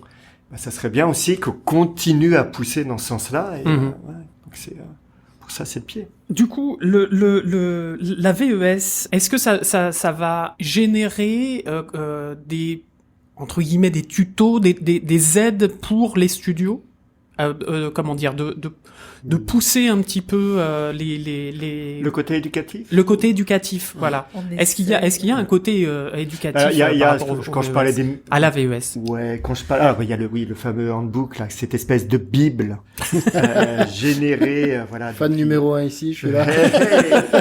Voilà, c'est cette espèce de bottin qu'on peut trouver sur Amazon, donc qui regroupe, qui est réédité. On en est à la 3e édition, donc c'est fait aux États-Unis. Ils font appel à beaucoup de contributeurs, donc des spécialistes dans chaque domaine. Chacun y va de son petit article pour expliquer, voilà. Alors maintenant, les sujets modernes, qu'est-ce que l'AI, qu'est-ce que la VR, qu'est-ce que la R, le prévise, comment organiser, donc voilà, ce petit chapitre. Et c'est pour ça que je parle de Bible, ou de livre de chevet. Il y a une question qu'on se pose, on peut toujours toujours retourner dessus. Donc ça fait partie, parce que ça demande du travail, hein, donc ça fait partie du travail ils appellent ça non, c'est pas des sections, comment ils appellent ça? Des comités. Enfin voilà, ils ont des personnes qui s'occupent, donc il y a 2 personnes qui sont rédacteurs de ça, et après, je crois qu'il y a 115, si j'ai bien fait mon travail de recherche avant cette interview, 115 contributeurs, voilà, chacun il va de sa petite punition de faire sa petite fiche pour expliquer, alors, qu'est-ce que le compositing? Alors, j'ai vu, c'est rigolo. Ça marche? Le pre-multiply, le un-pre-multiply. Voilà. Non, mais c'est génial, quoi, parce que tout d'un coup, on a un doute, on peut se référer à la page 458, section B4, et il y aura la réponse. C'est un énorme wiki sur l'industrie, le savoir-faire. Ouais, donc ça, c'est bien. Et après, comme je disais tout à l'heure, il y a tout un travail qu'essaye de faire la VIS, justement à propos de qui ils sont, qu'est-ce qu'ils peuvent apporter. Donc là, tout à l'heure, je citais le travail de Montréal sur le bien-être au travail et gérer le stress. Voilà, il y a tout ce travail-là. Il y a un travail alors très américain, alors je vais mal le dire, de mentoring. Voilà, d'avoir des personnes clés de l'industrie qui accompagnent soit quelqu'un qui veut se lancer dans l'industrie mais qui n'a pas eu la chance de sortir d'une grande école. Alors je sais pas exactement. Un genre de tutorat. Non, de tutorat, ouais. Parrainage. Parrainage. C'est en train de se mettre en place. C'est le tout début. Je sais, voilà, alors c'est ça va pas être bien pris ce que je dis, mais c'est dans l'air du temps américaine, de tout ce travail d'intégration. Nous, faut qu'on suive, hein, on n'en est pas là, on est en retard. Mais on est en retard et à la fois les écoles nous poussent. Là, on a eu beaucoup de gens de Artefix qui sont rentrés à la VES l'année dernière et vraiment ils nous poussent à ce qu'on soit avec leurs étudiants aussi, à générer des discussions et ça prend un peu de temps, c'est vrai. Des rencontres, des masterclass, des choses comme ça. Après, alors, parce qu'il y a Artefex, il y a Franck de l'école Méliès, il y a le workshop. Enfin voilà, il y a pas mal d'écoles qui maintenant sont membres avec nous, là, l'équipe structurante. Oui, donc, pardon, mais c'est bien, c'est pour dire que il y a un peu toutes les écoles sont avec nous. Alors, il y a un gros débat en ce moment, et je vais vous dire des petits secrets de la VIS sur, justement, comment est-ce qu'on peut intégrer ces étudiants à la VIS? Est-ce qu'ils peuvent venir au screening? Bah oui, mais comment on fait? Parce que s'ils viennent au screening, s'ils font partie de notre communauté, tout d'un coup, ils ont le diplôme. Bye bye, faut attendre 5 ans. Qu'est-ce qu'on fait? Eh oui. Donc voilà, il y a un grand débat de fond, c'est jamais simple. C'est oui, ça serait génial dans ces soirées d'avoir des étudiants, mais c'est pas cool dès qu'ils ont le diplôme de leur dire bah les gars, revoyez-nous dans 5 ans si vous trouvez un boulot. Enfin voilà, il y a un truc qui. Donc il y a des discussions au niveau mondial qui se mettent en place de savoir comment est-ce qu'on peut créer quelque chose, une espèce de member qui n'en est pas un. Enfin voilà, il y a beaucoup de débats. Un niveau junior. Ben non, mais d'accompagnement, mais parce que c'est super. Enfin, on est notre industrie. Enfin, moi, quand j'ai commencé, il y avait pas d'école. Enfin, si, il y avait des écoles, mais c'était pas, voilà, ça te donnait pas clé en main le système pour que ça marche. Donc, il y avait vraiment à côté, on était assis derrière quelqu'un, on regardait comment il travaillait. Ouais. Et puis un jour, heureusement, enfin moi, je faisais du compositing. Il allait se chercher un café tout seul pour une fois. Et hop, ce qu'il est. Non, pire que ça. Moi, un jour, je travaillais avec une monteuse et s'est pris le pylône dans le couloir. Bah, superbe. Ah, wow. Elle s'est éclatée l'arcade. On m'a demandé si je pouvais finir le montage. Et j'ai fini le montage, superbe. Et après, ils m'ont dit, bah, tu peux revenir en assistanat. J'ai dit, mais vous avez vu le montage? Oui, il n'y avait pas d'erreur. Non. Bah, donc, je peux maintenant monter. C'est comme ça, la pauvre. Tu l'as osé. C'est pas toi qui l'as poussé. Non, déboulonné seulement. Il a lié les lacets entre eux. Et... L'histoire ne le dit pas. Enfin voilà, il y avait vraiment ce côté, la connaissance n'existait pas. Maintenant, on a quand même la chance, on est en période YouTube. Toute la connaissance est accessible. Il y a des podcasts là qui parlent là, de gens. Je ne sais pas ce que c'est. Non mais voilà. Donc puis le niveau des étudiants, c'est dingue. On s'était fait, on parlait du PITS tout à l'heure là au PIDS. J'ai eu la chance de faire partie du jury l'année dernière parce que Oui, mais moi aussi, je te. Oui, non mais non mais dites donc. Non mais c'est brillant. Enfin, ah là là, on a eu la section. Bonheur. Ouais, la section étudiante était d'un niveau. Ah ouais. Et il y avait, je sais pas combien d'entrées, il y en avait des tonnes. Et il fallait en sélectionner 5, si je me rappelle bien. Ah, c'était dur. Et c'était dur. Hein. Ouais, vraiment. Tant au niveau professionnel, on est tombé assez vite raccord parce qu'il y avait 3-4 films qui sortaient du lot, voilà, enfin 2-3, il y avait une, 2 pubs, voilà, enfin, c'était facile. arrivé aux étudiants, on était là, oh là là, mais alors, faut voir aussi que pour eux, c'était 1 an et demi de travail. Ouais. Là où nous, on jugeait un film, c'est 6 mois, 5-6 mois, et une pub, 1 mois et demi, 2 mois, enfin. Donc, le niveau... Mais d'ailleurs, le film qui a gagné, me semble-t-il, a eu un Oscar. Ah, on va encore se faire taper dessus, parce qu'on dit des conneries. Non, je sais pas, oui. Le film sur les ours. Là. Ouais, mais je sais pas si il a eu un autre prix plus international, je crois. Ouais. Ah bah souvent maintenant les courts-métrages étudiants font plein de festivals de films à Annecy, etc. entre autres, et il y a plein de mais prix. le niveau était tellement... Mais d'ailleurs, il me semble, excuse-moi, je coupe Franck, il me semble avoir vu dans les catégories des VES Awards qu'il y a une catégorie étudiante. Bien sûr. Oui. Bien Oui, sûr. oui. Mais Ça va Enfin, de films étudiants, c'est ça. oui, Parce que là, tu parlais du Paris. Et c'est une entrée du directe Pilz, mais... dans les gros studios, parce que faut savoir que tous les membres VIS sont juges. Alors il y a une présélection qui est faite d'abord, donc par des petits panels resserrés. On va en accueillir un d'ailleurs, on l'a fait l'année dernière, on va en accueillir un cette année. Donc on va avoir quelques sections à faire la présélection sur Paris pour les VIS Awards mondiaux. Et après, ce sont tous les membres VIS à travers le monde qui votent. Et ça prend du temps. Mais moi, à chaque fois, comme on disait, c'est un vrai plaisir. Donc, faut savoir que, votre film d'étudiant va être vu par, on parlait de Rob Legato, va être vu par tous ces, voilà, et ils vont les regarder un par un, ils vont regarder le before and after, et ils vont choisir le meilleur. Donc, c'est, ouais. Oui. Non, mais c'est super. Ça, Et ça fait partie des choses, que j'apprécie avec ce qu'on fait comme travail, accueillir cette journée d'événements où on était connectés avec, on avait des votants de tous les pays. Ouais, donc c'était rigolo. Donc on était c'est comme par c'était Zoom. Covid, ça a été une session Zoom et on était avec des Anglais, des Hollandais, Allemands. Ouais, c'était on couvrait cette time zone en fait. Ouais. On avait on en accueillait deux. On en accueillait deux. C'était génial d'accueillir ça et de voir en même temps avec eux. Mais c'est hyper strict. Ouais, on n'avait pas le droit de. C'est ça que je trouve ça bizarre en fait. En fait, c'était il y a 2 façons de juger. C'est est-ce que tu regardes d'une manière froide et toi en tant qu'individu tu dis si ça vaut le coup, ou est-ce que c'est un truc collégial où en fait on montre quelque chose et après on en discute. Et donc là, l'approche était une approche. Chaque personne devait se faire un propre jugement sans être influencé par les autres. Donc il y avait tout un protocole strict. Oui. Extrêmement. C'est pas évident. Extrêmement, mais c'est-à-dire que on avait, moi je devais surveiller aussi les gens, j'avais du texte à lire, etc., mais je devais surveiller, les gens ne devaient pas quitter leur siège, etc., etc. Non, tu ne rigoles pas, pas de téléphone, etc. Ah oui, d'accord. Ah oui, non. Et puis alors, par Zoom, c'est pratique. C'est facile. C'est super simple. Ah non, mais c'était rigolo. C'était en tout cas hyper enrichissant. Ouais, parce qu'en fait, nous, on s'est réunis, les gens étaient punis chez eux, mais nous, on l'a fait ici. On était à 2 salles, côte à côte. Et c'était une très belle journée. C'était cool. Donc, comment vous arrivez à concilier votre travail de VFX, producer, etc., enfin, votre travail de tous les jours, avec le temps alloué pour je prends mon téléphone pendant cette interview. J'en suis à 15 teams, 26 emails.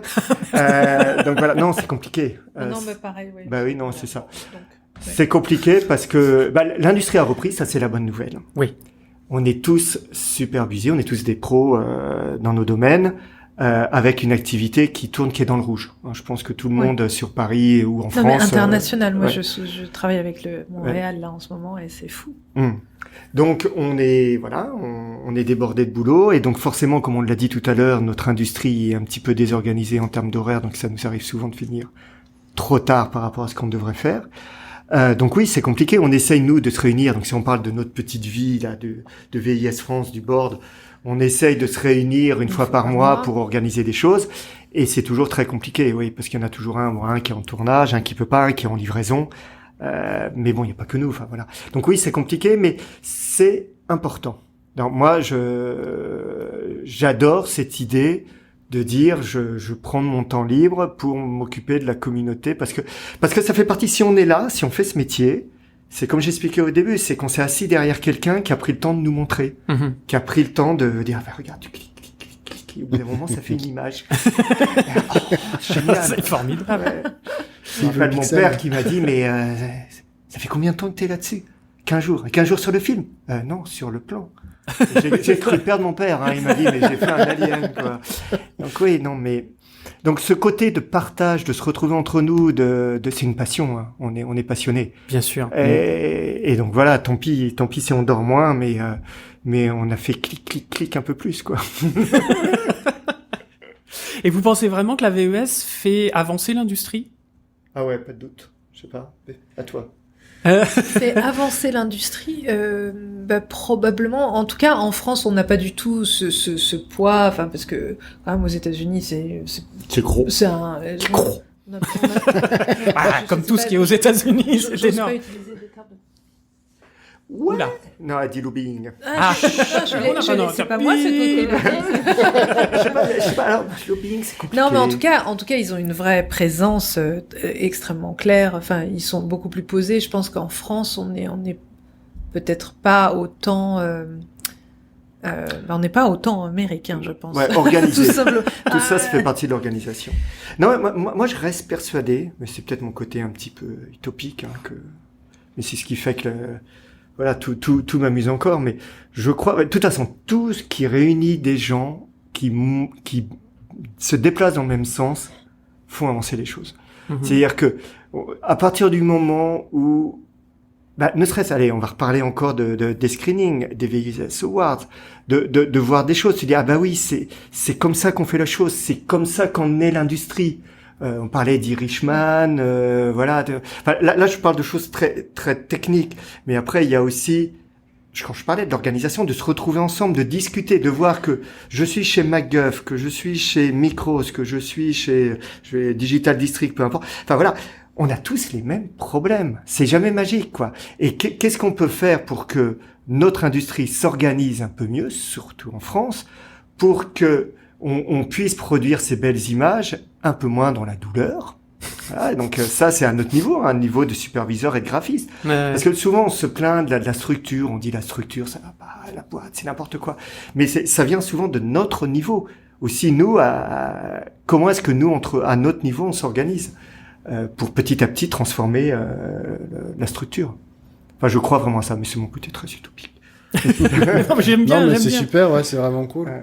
C'est vrai que du coup, ça donne envie. Et d'ailleurs, par rapport à ça, on en a un peu parlé vis-à-vis des potentiels mentorats ou autres. Mais du coup, justement, dans l'idée d'aller toujours en avant et de toujours pousser vers l'avant le VES et potentiellement l'industrie, quels seraient les objectifs futurs de la VES France par rapport à ça? C'est d'organiser plus de choses. Hein. C'est d'être plus nombreux. Hein. Plus on est nombreux, plus on est d'être représentatif en fait de notre de ce qu'est les VFX en France. Hein, que c'est quand même énorme. Hein. Donc de faire plus d'événements, où on se rencontre plus souvent. Là, malheureusement, il y a eu la période Covid, on n'a pas fait grand-chose, mais de vraiment avoir tout un côté communautaire. Ça me fait penser à ce qu'avait mis en place Marc, là, qui avait une super idée de rapprochement. Marc Jouvenot, qui est arrivé avec nous au board l'année dernière, et qui avait une idée d'apporter un projet, de présenter ce qu'est les VFX aux autres départements, notamment du tournage. Donc, de venir expliquer à un rigueur qu'on fait plus ou moins le même métier que lui. D'une manière virtuelle. Alors, Voilà, un rigueur, exactement. attention, pas en animation. Non, mais en tournage, oui. Voilà. Mais je parle toujours avec les termes anglais, je suis désolé. Oui, non, De mais faire une sorte de miroir et de montrer que voilà, sur un tournage, on peut retrouver un peu le même type d'action, en fait. Même et de problématiques, en fait. Et de problématiques, oui, exactement. Et de faire en sorte de montrer aussi qu'on a envie de travailler avec eux et que à aucun moment... alors c'est sûr que nous, on nous a pris beaucoup sur les tournages pour des gens qui allaient tout voler tout leur travail. Et on verra ça en post-prod, oui. Comme on Oui, dit. non, et c'est vraiment pas le cas du tout. Et que c'est magique. Enfin, il y a un côté. Et voilà, et c'est pas magique. Voilà, d'expliquer qu'une roto, c'est 3 jours de boulot. Enfin voilà, c'est pas juste le blue screen mal tendu avec le petit shadow. Il y a quelqu'un qui sur un ordinateur va être obligé de faire une roto par un chroma key parce qu'il y avait le shadow et le shadow il est noir. Le noir, il est comme le noir de devant. Il y a un moment, c'est pas magique. Il va en Il chier. y a pas un bouton magique qui fait c'est le pli du chroma key versus. Donc Et Fais un effort. non, et en plus, c'est même pas ça. C'est aussi d'expliquer que notre boulot, il est un peu comme le leur, laborieux. C'est vraiment du labor du terme de, c'est du temps de travail, quoi. C'est comme eux, on tend le truc, on peint, on cloute, voilà, c'est. On laisse sécher. Donc, et on en revient à l'artisanat. Voilà. Donc il est venu avec ce projet-là. Malheureusement, là, il est parti sur des supervisions et donc il n'a pas eu le temps de plus s'en occuper. Il aurait bien voulu que des graphistes membres prennent à bras le corps ce projet et essayent de monter des dossiers avec lui. Et c'est là où on n'a pas eu beaucoup de réponses parce que voilà.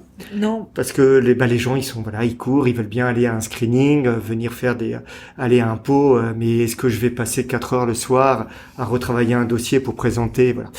Donc si on pouvait organiser ça, de créer une vraie communauté qui prend du temps à expliquer nos métiers et puis à expliquer et puis même discuter entre nous, quoi. Donc ça c'est mon rêve. Nous, j'aimerais bien qu'on apporte plus de choses d'éducation, voilà. Mais pareil, ça prend du temps pour nous. Mais bon, on va avancer. Là, on réélit le board d'ailleurs. Alors, je sais pas quand est-ce que va sortir votre émission. Ce sera sûrement trop tard. Mais devenez membre. Voilà, si vous avez 5 ans d'expérience. Et une fois que vous êtes membre, venez au board avec nous. Oui, c'est ça. On laisse nos places. Ouais. Parce que, non, mais voilà, il y a. Non, mais il faut que ça tourne. Ouais, faut que ça tourne. Et puis plus on sera nombreux, plus on sera représentatif de qui on est. Et donc de n'importe quelle branche en fait de l'industrie. Oui, faut être industrie, il faut 5 ans de métier. Oui. Les parrains, venez nous voir, nous avec grand plaisir, on accueillera des nouveaux membres. Voilà, il y a une adresse email que on la mettra dans les commentaires. Oui, bien sûr, on mettra beaucoup d'infos. Vous nous passerez tout ça. Voilà, de nous contacter. Il y a 2 sessions par an. Il y a une session donc d'inscription qui est septembre et mi-septembre. Ouais, c'est ça. 15 septembre, 15 mars, je dis peut-être encore des bêtises, mais bon, c'est quelque chose comme ça. Oui, ce printemps-automne, quoi. Voilà. Et c'est bien, quoi, voilà. Il y a un truc, j'ai dit, qu'on avait oublié dans ce qu'on a aussi tous les ans, qui est vachement bien. C'est les studios américains, au moment des awards américains, en fait, arrosent les membres VIS de DVD ou de Blu-ray. Ou de liens. Des gros films. Donc, en fait, on récupère chez soi tous les gros films de l'année. Donc, ça fait partie plus ou moins au service de communication des studios. On est dans leur listing en tant que VIS member. Donc, on récupère. Donc, c'est agréable. On a une 20-25 DVD au moment de Noël. Ah oui, quand même. Donc, plus des liens, accès à des choses, etc. Donc, c'est vrai que c'est même beau. Oui, c'est plaisant. C'est très plaisant. Et souvent, des choses qui ne sont même pas sorties en salle. Oui.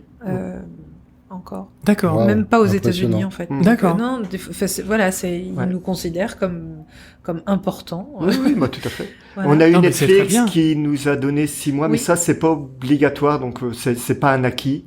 Mais Netflix nous avait donné 6 mois d'inscription. Je crois qu'ils l'ont fait 2 ou un an, je sais plus. Enfin, ils l'ont fait 2 ans. Mais c'est pas quelque chose d'acquis. C'est vraiment un geste de leur part. Donc voilà, des petits avantages. Oui, mais en même temps, ça montre aussi l'intérêt que peuvent avoir des grosses choses, j'ai envie de dire, comme Netflix, pour justement l'industrie et si l'industrie n'est pas là, eux ne peuvent pas avoir des films de cette qualité, etc. Enfin, je veux dire, c'est une réelle collaboration aussi. Quand on parle de grosses choses, il y a Epic qui avait fourni une formation aussi pour des membres. Alors, c'était sur le time zone de LA, mais il y a un moment, ils avaient proposé une formation Unreal pour des VIS members, fallait s'inscrire. D'accord. Bon, c'était sur le time zone américain, mais bon, malgré tout, voilà. Enfin voilà, il y a beaucoup de choses. Il y a beaucoup de choses. Oui, et par contre, je pense que ça va évoluer. Je pense que ça continue. En fait, il y a de l'activité, il y a des envies, il y a vraiment des gens qui bossent aussi. Enfin, voilà. Et étant donné que c'est international, on peut aussi bénéficier de toutes ces énergies. Mais moi je rêverais plus d'échanges avec l'Europe, avec nos amis allemands et anglais. On devrait y travailler. Ben oui, mais c'est du temps, mais et ils sont demandeurs aussi. Ils sont demandeurs. Bien sûr. Oui, puis il y a le FMX, je crois, en Allemagne, etc. D'ailleurs, en tant que VIS member, on a le droit à des réductions. D'ailleurs, il y a réduction PIDS aussi. Enfin voilà, il y a des en tant que membre, on obtient des réductions. Alors, pareil, c'est des actes commerciaux qui se font d'année en année, donc c'est pas acquis. Mais malgré tout, les VIS travaillent justement en partenariat. Je vous donne le contact d'un tel superviseur qui peut vous faire une conférence et peut-être que... D'accord, des échanges de bons procédés. Et, Voilà. ouais. Et est-ce que vous êtes en lien avec des associations ou des choses beaucoup plus techniques? Je pense par exemple au SIGGRAPH, puisque on va faire, ou on a fait, je sais pas quand cette émission sera diffusée, mais en tout cas des émissions avec le SIGGRAPH.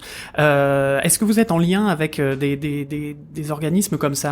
On est en parallèle. SIGGRAPH. On est en parallèle. On devrait, Ouais. mais pareil. Parce que techniquement, ils sont aussi oui. en avance. Il y a des choses, des recherches qui peuvent Tony, être. qui est avec nous au board, était trésorier du SIGGRAPH à une époque. Ouais. Je sais pas s'il l'est toujours, peut-être pas. Non, je crois Mais, pas. il est Mais plus. cependant, Voilà. c'est vrai qu'on devrait, c'est vrai faire des. Il n'y a pas de recherche de ne pas le faire, de le faire. C'est juste une histoire de temps. Mais voilà. Oui. Donc venez. Venez, belles énergies. Non, mais voilà. Ouais. Ouais, bah oui, justement, par rapport à ça, du coup, moi, je trouve ça super passionnant et je trouve ça super intéressant. Et en effet, bah, potentiellement, je vais peut-être m'inscrire à la VIS. Bah écoute, Si- moi ça me donne je vais vachement envie aussi. regarder mon CV et puis on verra si je peux rentrer dedans. Mais potentiellement, du coup, bah, quelles sont les responsabilités qui découlent de ça aussi, quoi. Donc, du coup, il va y avoir, parce que je suis super ouvert à pouvoir partager, à pouvoir être là et à pouvoir donner de mon temps. Mais c'est vrai que par rapport aux vies professionnelles en parallèle, parfois, c'est pas évident non plus, quoi. Bah, quand tu es quand tu es membre, tu n'as pas de responsabilité. Après, tu as, Tu enjoy. c'est ça. Et c'est un système associatif, donc tu fais ce que tu veux dedans. Après, tu as le droit de t'impliquer carrément. C'est ça. Enfin, tu vois, Oui, c'est bah, c'est ça qui est illimité en fait intéressant, de on est l'implication. Si tu, voilà. C'est des droits et peu de devoirs en fait, ou c'est ce que tu es en train de Oui, de dire? sauf évidemment nous au board où on essaye d'avancer, tu vois, et au moins, enfin, cette réunion a lieu une fois par mois, voilà, là, tu vois, la dernière on était 5, on était 5, voilà, peu importe. C'est pour ça qu'il y a 12 personnes d'ailleurs au board, pour être sûr qu'il y a un roulement. Un roulement. Exactement. Ok. Et Non, mais et donc il y a pas. Mais malgré tout, quelque part, tu as la responsabilité de représenter ta profession. C'est ça qui est intéressant, justement. Donc c'est le rayonnement. Moi, je crois vachement, voilà. Et quand je dis le rayonnement, il n'y a pas un côté tagging. Il y a un côté de partage de connaissances et voilà. C'est ça qu'on essaye de promouvoir. Donc c'est voilà ton seul devoir. Oui. C'est Et que super voilà, c'est intéressant, que tu ne justement, partages rien et que que tu sois passionné. Et que tu peux être passionné du côté geek, du côté artistique, du côté organisationnel. Ça peut être de la pub. Moi, je suis un représentant de la pub. Ça peut être du film, du game, d'école.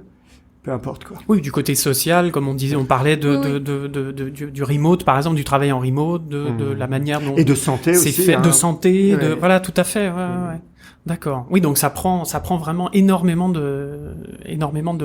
d'éventail dans l'industrie. oui, ça peut être quoi. un soutien aussi. Enfin, je veux dire, je suis sûre. Enfin, ça n'est pas arrivé encore, mais n'importe quel membre, s'il nous écrit pour nous demander un conseil, je suis certaine qu'on va l'aider. Bah d'ailleurs, c'est comme tu indiquais, parce que tu l'as indiqué en termes de board de chair quand tu as été en Allemagne, mais il y a aucun doute qu'un membre qui arrive à Montréal, qui est un petit peu perdu là, la transhumance des graphistes, eh bien il pourra s'inscrire en tant que sur la section de Montréal. On peut être sur plusieurs sections et il va être au courant de tous les événements VIS. On va citer Montréal parce que il y a beaucoup de graphistes français qui se retrouvent là-bas en ce moment et il fera partie tout d'un coup de cette communauté et voire même donc si on pousse le curseur un peu plus loin de choses où on a accès. Alors je crois que ça a disparu ça parce qu'avant on avait un accès à tous les membres pour leur envoyer des messages, mais je pense qu'on parlait du site.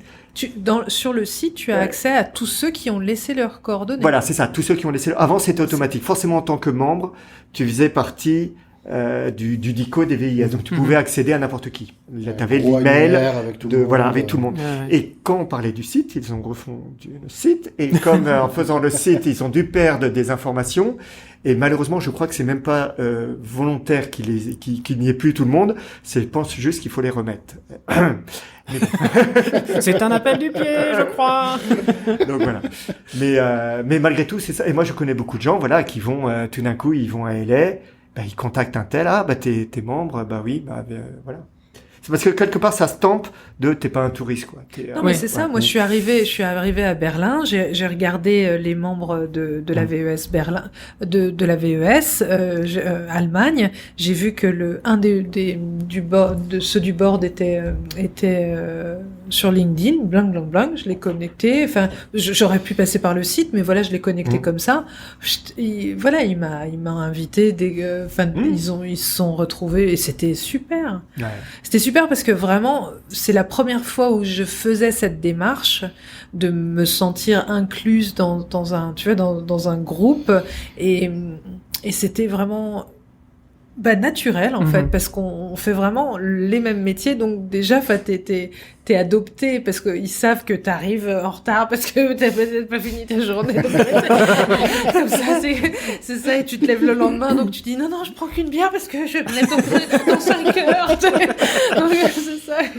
Mais c'est super, hein, voilà. Oui, en fait, enfin, sans être vulgaire, mais c'est un réseau social de l'industrie sans passer par des GAFAM, quoi. Alors, ils sont passés par là à un moment, ils ont essayé de créer un Facebook VIS qui est mort de sa belle mort très vite. Mort-né. Mais oui, non, mais il y a de ça. Un Facebook français. Hein? Non, mais ils avaient voulu créer un Facebook, enfin, un très communautaire VIS à une époque, et c'était il y a 10 ans, un truc comme ça. Moi, je suis rentré, il y a à peu près 13-14 ans. J'étais à Londres à l'époque. Et en fait, ils cherchaient justement, c'était marrant, ils essayaient de structurer un peu une section VIS à Londres et ils cherchaient des membres. Et on est venu me chercher en me disant, viens, deviens membre, parce que voilà, Londres, on était là à l'époque d'avoir besoin de ce rayonnement. Et on parlait justement de Montréal et de mon temps quand j'étais chez Hybrid. C'est marrant, à l'époque d'Hybrid, c'était quasiment les seuls qui faisaient des gros films américains. Et on me disait toujours, mais hors de question que les Américains fassent de la post-prod à Montréal. On est trop loin. Vancouver, soit, mais Montréal, ils viendront tourner, mais il y aura jamais de post-prod. Il y a Hybrid, mais c'est un peu extraordinaire. Et ils se sont organisés. Il y a une VIS. Non, mais comme quoi c'est possible. En France, on peut devenir aussi le pôle de demain des VFX, quoi. We have to practice our English a bit. Yes, of course. Mais et justement, alors c'est peut-être ma dernière question parce que l'émission va pas tarder à toucher à sa fin. Time fly. Hein? Time flies. Comment est-ce que vous voyez, alors de votre point de vue de métier, de votre profession et de membre et chair de VES, le fait qu'il y ait énormément de choses au Canada et entre autres à Montréal, et comment faire pour ramener les talents en France, sans dire qu'en France c'est une pénurie, on est bien d'accord, mais parce qu'il y a des crédits d'impôt, il y a des choses très attractives. Moi, très clairement, j'ai eu des vraies discussions avec le CNC. Ils se sont réunis à plusieurs reprises parce que j'ai un projet assez conséquent là entre les pattes, et on s'est réunis à plusieurs reprises, mais le crédit d'impôt, là le film ne tombait pas dans le crédit d'impôt international, qui est presque plus aisé à obtenir. Le crédit d'impôt français, lui, demande de monter un dossier, d'avoir un temps d'attente, et les producteurs ne peuvent pas forcément attendre 4 mois pour savoir si oui ou non ils vont toucher, oui ou non en plus. Il y a pas de certitude. Donc il y a une partie qui est certaine et d'autres qui sont en fonction. Il y a un comité qui se réunit. Donc c'est voilà, il y a un vrai travail, je pense, encore à faire, et je vais retourner les voir pour essayer de trouver une solution. Et moi je suis ravie en vrai de travailler avec Montréal, mais parce que j'y ai travaillé, parce que je connais les équipes avec qui je travaille, mais j'avais très envie de travailler avec la France, tout simplement. Enfin voilà, moi là aujourd'hui mes horaires commencent un peu tôt le matin et finissent avec Montréal et Los Angeles, donc ça va, j'ai des belles journées. Quand dors-tu, Roxane? Oui, un petit peu. Il y a des créneaux. Mais non, mais c'est pas. Enfin. Mais il y a encore un petit travail à faire là-dessus.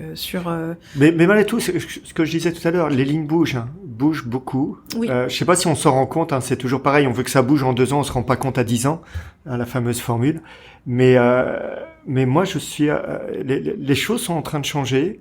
On est pour rassurer. Donc, si on parle des producteurs américains, ils avaient besoin d'être sûrs.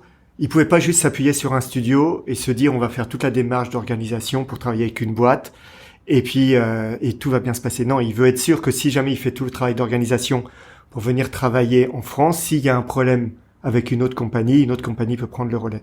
À Londres, il y avait MPC, il y avait Cinesite, il y avait Framestore, il y avait Dineg. Donc il y avait un côté, c'est un pôle de graphistes et les graphistes sont là, les compagnies sont là, sont solides. S'il y a un problème, un shot déborde, une compagnie a du mal à livrer, je rebascule un peu sur l'autre compagnie. Voilà. Ça va être vrai en France. Et ben c'est en train d'arriver en France aussi, où on a des gros pôles qui sont en train de se construire là, de sérieux, ou avec donc, toutes les histoires de sécurité. Voilà, on parlait d'artisanat. Oui, mais si on veut attirer ces gros projets internationaux, bah malheureusement, il y a eu le leak de Sony qui est passé par là. Les studios sont devenus un peu parano. Faut assurer un niveau de sécurité qui fait que faut être un peu plus structuré au niveau de la compagnie. Bon, bah c'est pas agréable, mais il faut passer par là. Il faut être estampillé. Il faut accepter ça. Mais bon. Ça, c'est une partie des choses, parce qu'il n'y a pas que les gros films américains qui font rêver. Il y a aussi parlons de Titan. Voilà, c'est aussi toute cette génération de nouveaux auteurs français où la nouvelle vague, c'était génial. Moi, j'adore le cinéma d'auteur, top. Mais on peut aussi faire des effets spéciaux et ça reste dans un cadre de film d'auteur d'écriture, avec aussi une exigence un peu plus importante sur la post-production. Ça va pas être la dernière ligne de crédit au fin fond du devis où on va demander d'étalonner tout le film, de faire les effets invisibles et si en même temps vous pourriez me faire un peu de code duplication, tout ça pour pas beaucoup d'euros. Non, ça forcément ça va piquer. Bah si, ça va être fait, c'est comme ça mais parfois ça peut piquer un peu aux yeux quoi. Donc voilà, alors qu'on est capable de faire il y a pas de doute d'un niveau d'excellence, bien sûr. C'est qu'une histoire d'itération. Moi, c'est ce que j'ai compris avant que je parte à l'étranger. On regardait ces making-of. Mais comment ils font? Bah oui, mais là où nous on s'arrêtait à la V7. Et j'adorais ça, tu vois. On voit, c'est souvent qu'on voit dans les petits quick time, tu vois, regarde en bas à droite, V1, V2, V3, V4. Et là, nous, on s'arrête à V7, il est temps de livrer. Et là, tu continues sur ces grosses productions américaines. V34, V150, V250. Bon, après, ça dépend comment ils structurent leur délice. Mais malgré tout, l'itération. C'est-à-dire que, il y avait du monde et ils sont pas meilleurs.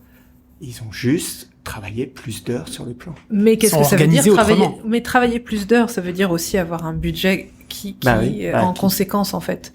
Et ça vraiment, je trouve que aujourd'hui on est plus structuré quand même et que du coup les prix sont un peu plus logiques aussi dans les studios et en fait les producteurs comprennent aussi que derrière il y a une équipe de 40 personnes qui travaillent.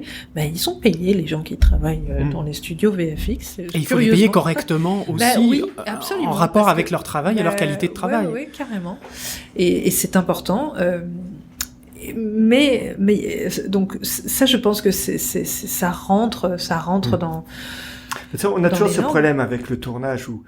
La préparation, j'allais juste indiquer le fait que vraiment, non, mais maintenant, ça y est, on nous intègre aussi de plus en plus dans la préparation. Enfin, il y a vraiment quelque chose de. Il y a un mouvement qui se fait, ouais.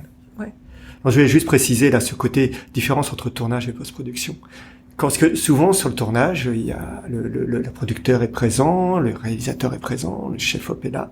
Et si tout d'un coup il décide de changer d'axe, qu'il faut casser la lumière et qu'il faut reconstruire la lumière dans l'autre axe, tout le monde va attendre pendant 2 heures. Et donc tout d'un coup, physiquement, les personnes clés vont devoir attendre 2 heures avec 40 personnes qui vont être un peu bloquées et 20 ou 30 autres personnes qui vont bouger la demande.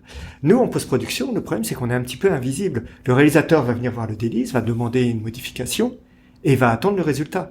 Il se rend pas compte que pendant ce temps d'attente de résultat, on peut avoir 20, 30 personnes qui vont bouger les potards. Et ça, le problème qu'on a, c'est que c'est très difficile de faire comprendre, et c'était là où le travail de Marc était superbe de vouloir diffuser, de dire, on est comme vous, malgré tout, c'est de la sueur, c'est pas magique, il n'y a pas le bouton. Unreal arrive, mais malgré tout, même Unreal, ça sera pas que magique. C'est beau, mais c'est pas magique. Non. Ouais. Parfait. Ben, je pense que on a fait le tour. On arrive, je crois, à 1h30 d'émission. J'en attendais pas moins. Ah oui, écoute, on est dans les clous, c'est parfait. Toujours pas. On est dans les clous, hors des clous, comme d'habitude. Oui, c'est le but. Non, c'était super, franchement, génial. Hein. Ouais, Merci c'est beaucoup gentil. pour tout ça, ouais. Merci. Bah, du coup, appel à tous les bipèdes. Si vous avez plus de 5 ans d'expérience, go, VES, On forme contactez. une armée. On y va. Bah ouais, et puis et pourquoi pas à Montpellier, à Bordeaux, parce que c'est pour ça on avait des questions au début. Hein. Est-ce que c'est VIS Paris, est-ce que c'est VIS France? Et là on a décidé France pour représenter justement notre industrie. C'est pas que Paris, c'est tout ce qui se passe en France. Dans Et les oui, parce que de plus en plus, oui.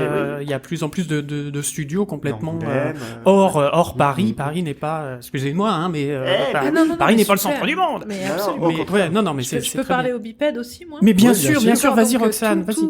tout bipède et toute bipède ayant travaillé à un poste de superviseur, superviseuse, productrice, producteur, lead artiste aussi sur les films, sur sur 2 films dans les 5 dernières années, un film français sorti en salle, peut aussi venir rejoindre l'Académie des Césars. Et oui. Voilà. Eh Et ça, génial. c'est sympa quand même. Ah ouais, carrément. Bah ouais, carrément. C'est pas fou. On a allégé un petit peu les critères du fait que quand même il y a eu cette pandémie, blablabla. Mais voilà.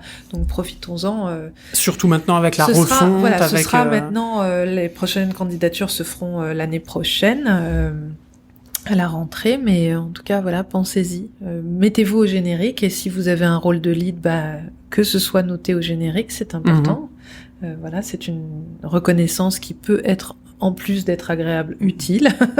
Voilà, donc voilà, quand on est producteur, on n'est pas coordinateur, etc., etc. Moi, j'ai une dernière question par rapport justement au César. On en a parlé, hein, on l'a pas juste évoqué, mais je sais que dans l'Académie des Oscars américains, il y a les Oscars techniques. Où c'est vraiment on reconnaît vraiment des techniques, c'est vraiment une catégorie à part avec même plusieurs différentes distinctions. Absolument. Là Elle existe cette catégorie et c'est MacGuff justement qui a au gagné César. l'année dernière. D'accord. Depuis plusieurs. Voilà. Parce c'est moi où on entend absolument pas parler. Alors, elle existe, elle n'est pas le jour de la cérémonie. C'est une pourquoi cérémonie.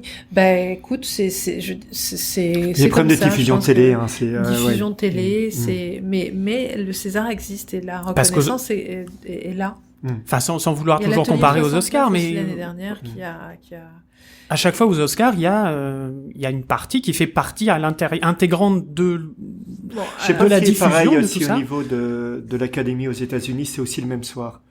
Parce que je pense qu'ils ont vraiment des problèmes, voilà. Ouais. Je sais pas si c'est enregistré en tout cas le même soir, mais en tout cas moi je me souviens d'avoir suivi complètement une cérémonie des Oscars en direct et c'était intégré au sein de la cérémonie complète. Donc c'est il y a un côté un peu comme les Jeux paralympiques quoi. On a l'impression que c'est un peu à part parce que c'est un peu bizarre et que on sait pas bien puis on l'intègre pas mais alors que non enfin dans cette envie de voir les avancées déjà il y a on ça a déjà existe, voilà et cette année voilà on aura en plus le César des effets visuels. Ce César des effets visuels complètement intégré à la cérémonie. Ouais. Ça c'est parfait. Donc suivez-le aussi. Ouais. Et continuez à nous suivre également. Et j'en profite. Ah, le vilain. Je suis vil. Mais en tout cas, merci énormément de votre temps, de votre énergie, de votre bienveillance, de votre gentillesse. C'est gentil. Non, mais c'est vrai. C'était très détendu. Très agréable. Voilà, merci Roxane, merci Franck. Ouais, merci beaucoup. Merci Doc et merci Bibi alors. Ben, Et merci Franck d'avoir parlé autant de la VES. C'est notre contribution aussi. Donc retrouvez de toute façon tous les liens. On va essayer de mettre le maximum de choses, de liens pour la VES, pour les Césars, pour plein d'autres choses. Pareil pour les inscriptions à droite à gauche, pour toutes les conditions. On vous notera tout ça dans les descriptions. Tout ça sera dans les notes. Vous puissiez revoir tout ça, ouais. Et puis continuer à répandre la bonne parole de ce podcast pour que justement tout ça fasse tache d'huile. Et puis on vous retrouve bientôt. On vous retrouve bientôt les bipèdes. Et merci Bibi d'avoir été là. Merci à toi Doc. Et gros bisous à vous et les étoiles, les licornes, tout ça sur les réseaux sociaux et sur les applis de podcast. Gros bisous à tous. Bye bye. Des Bibi.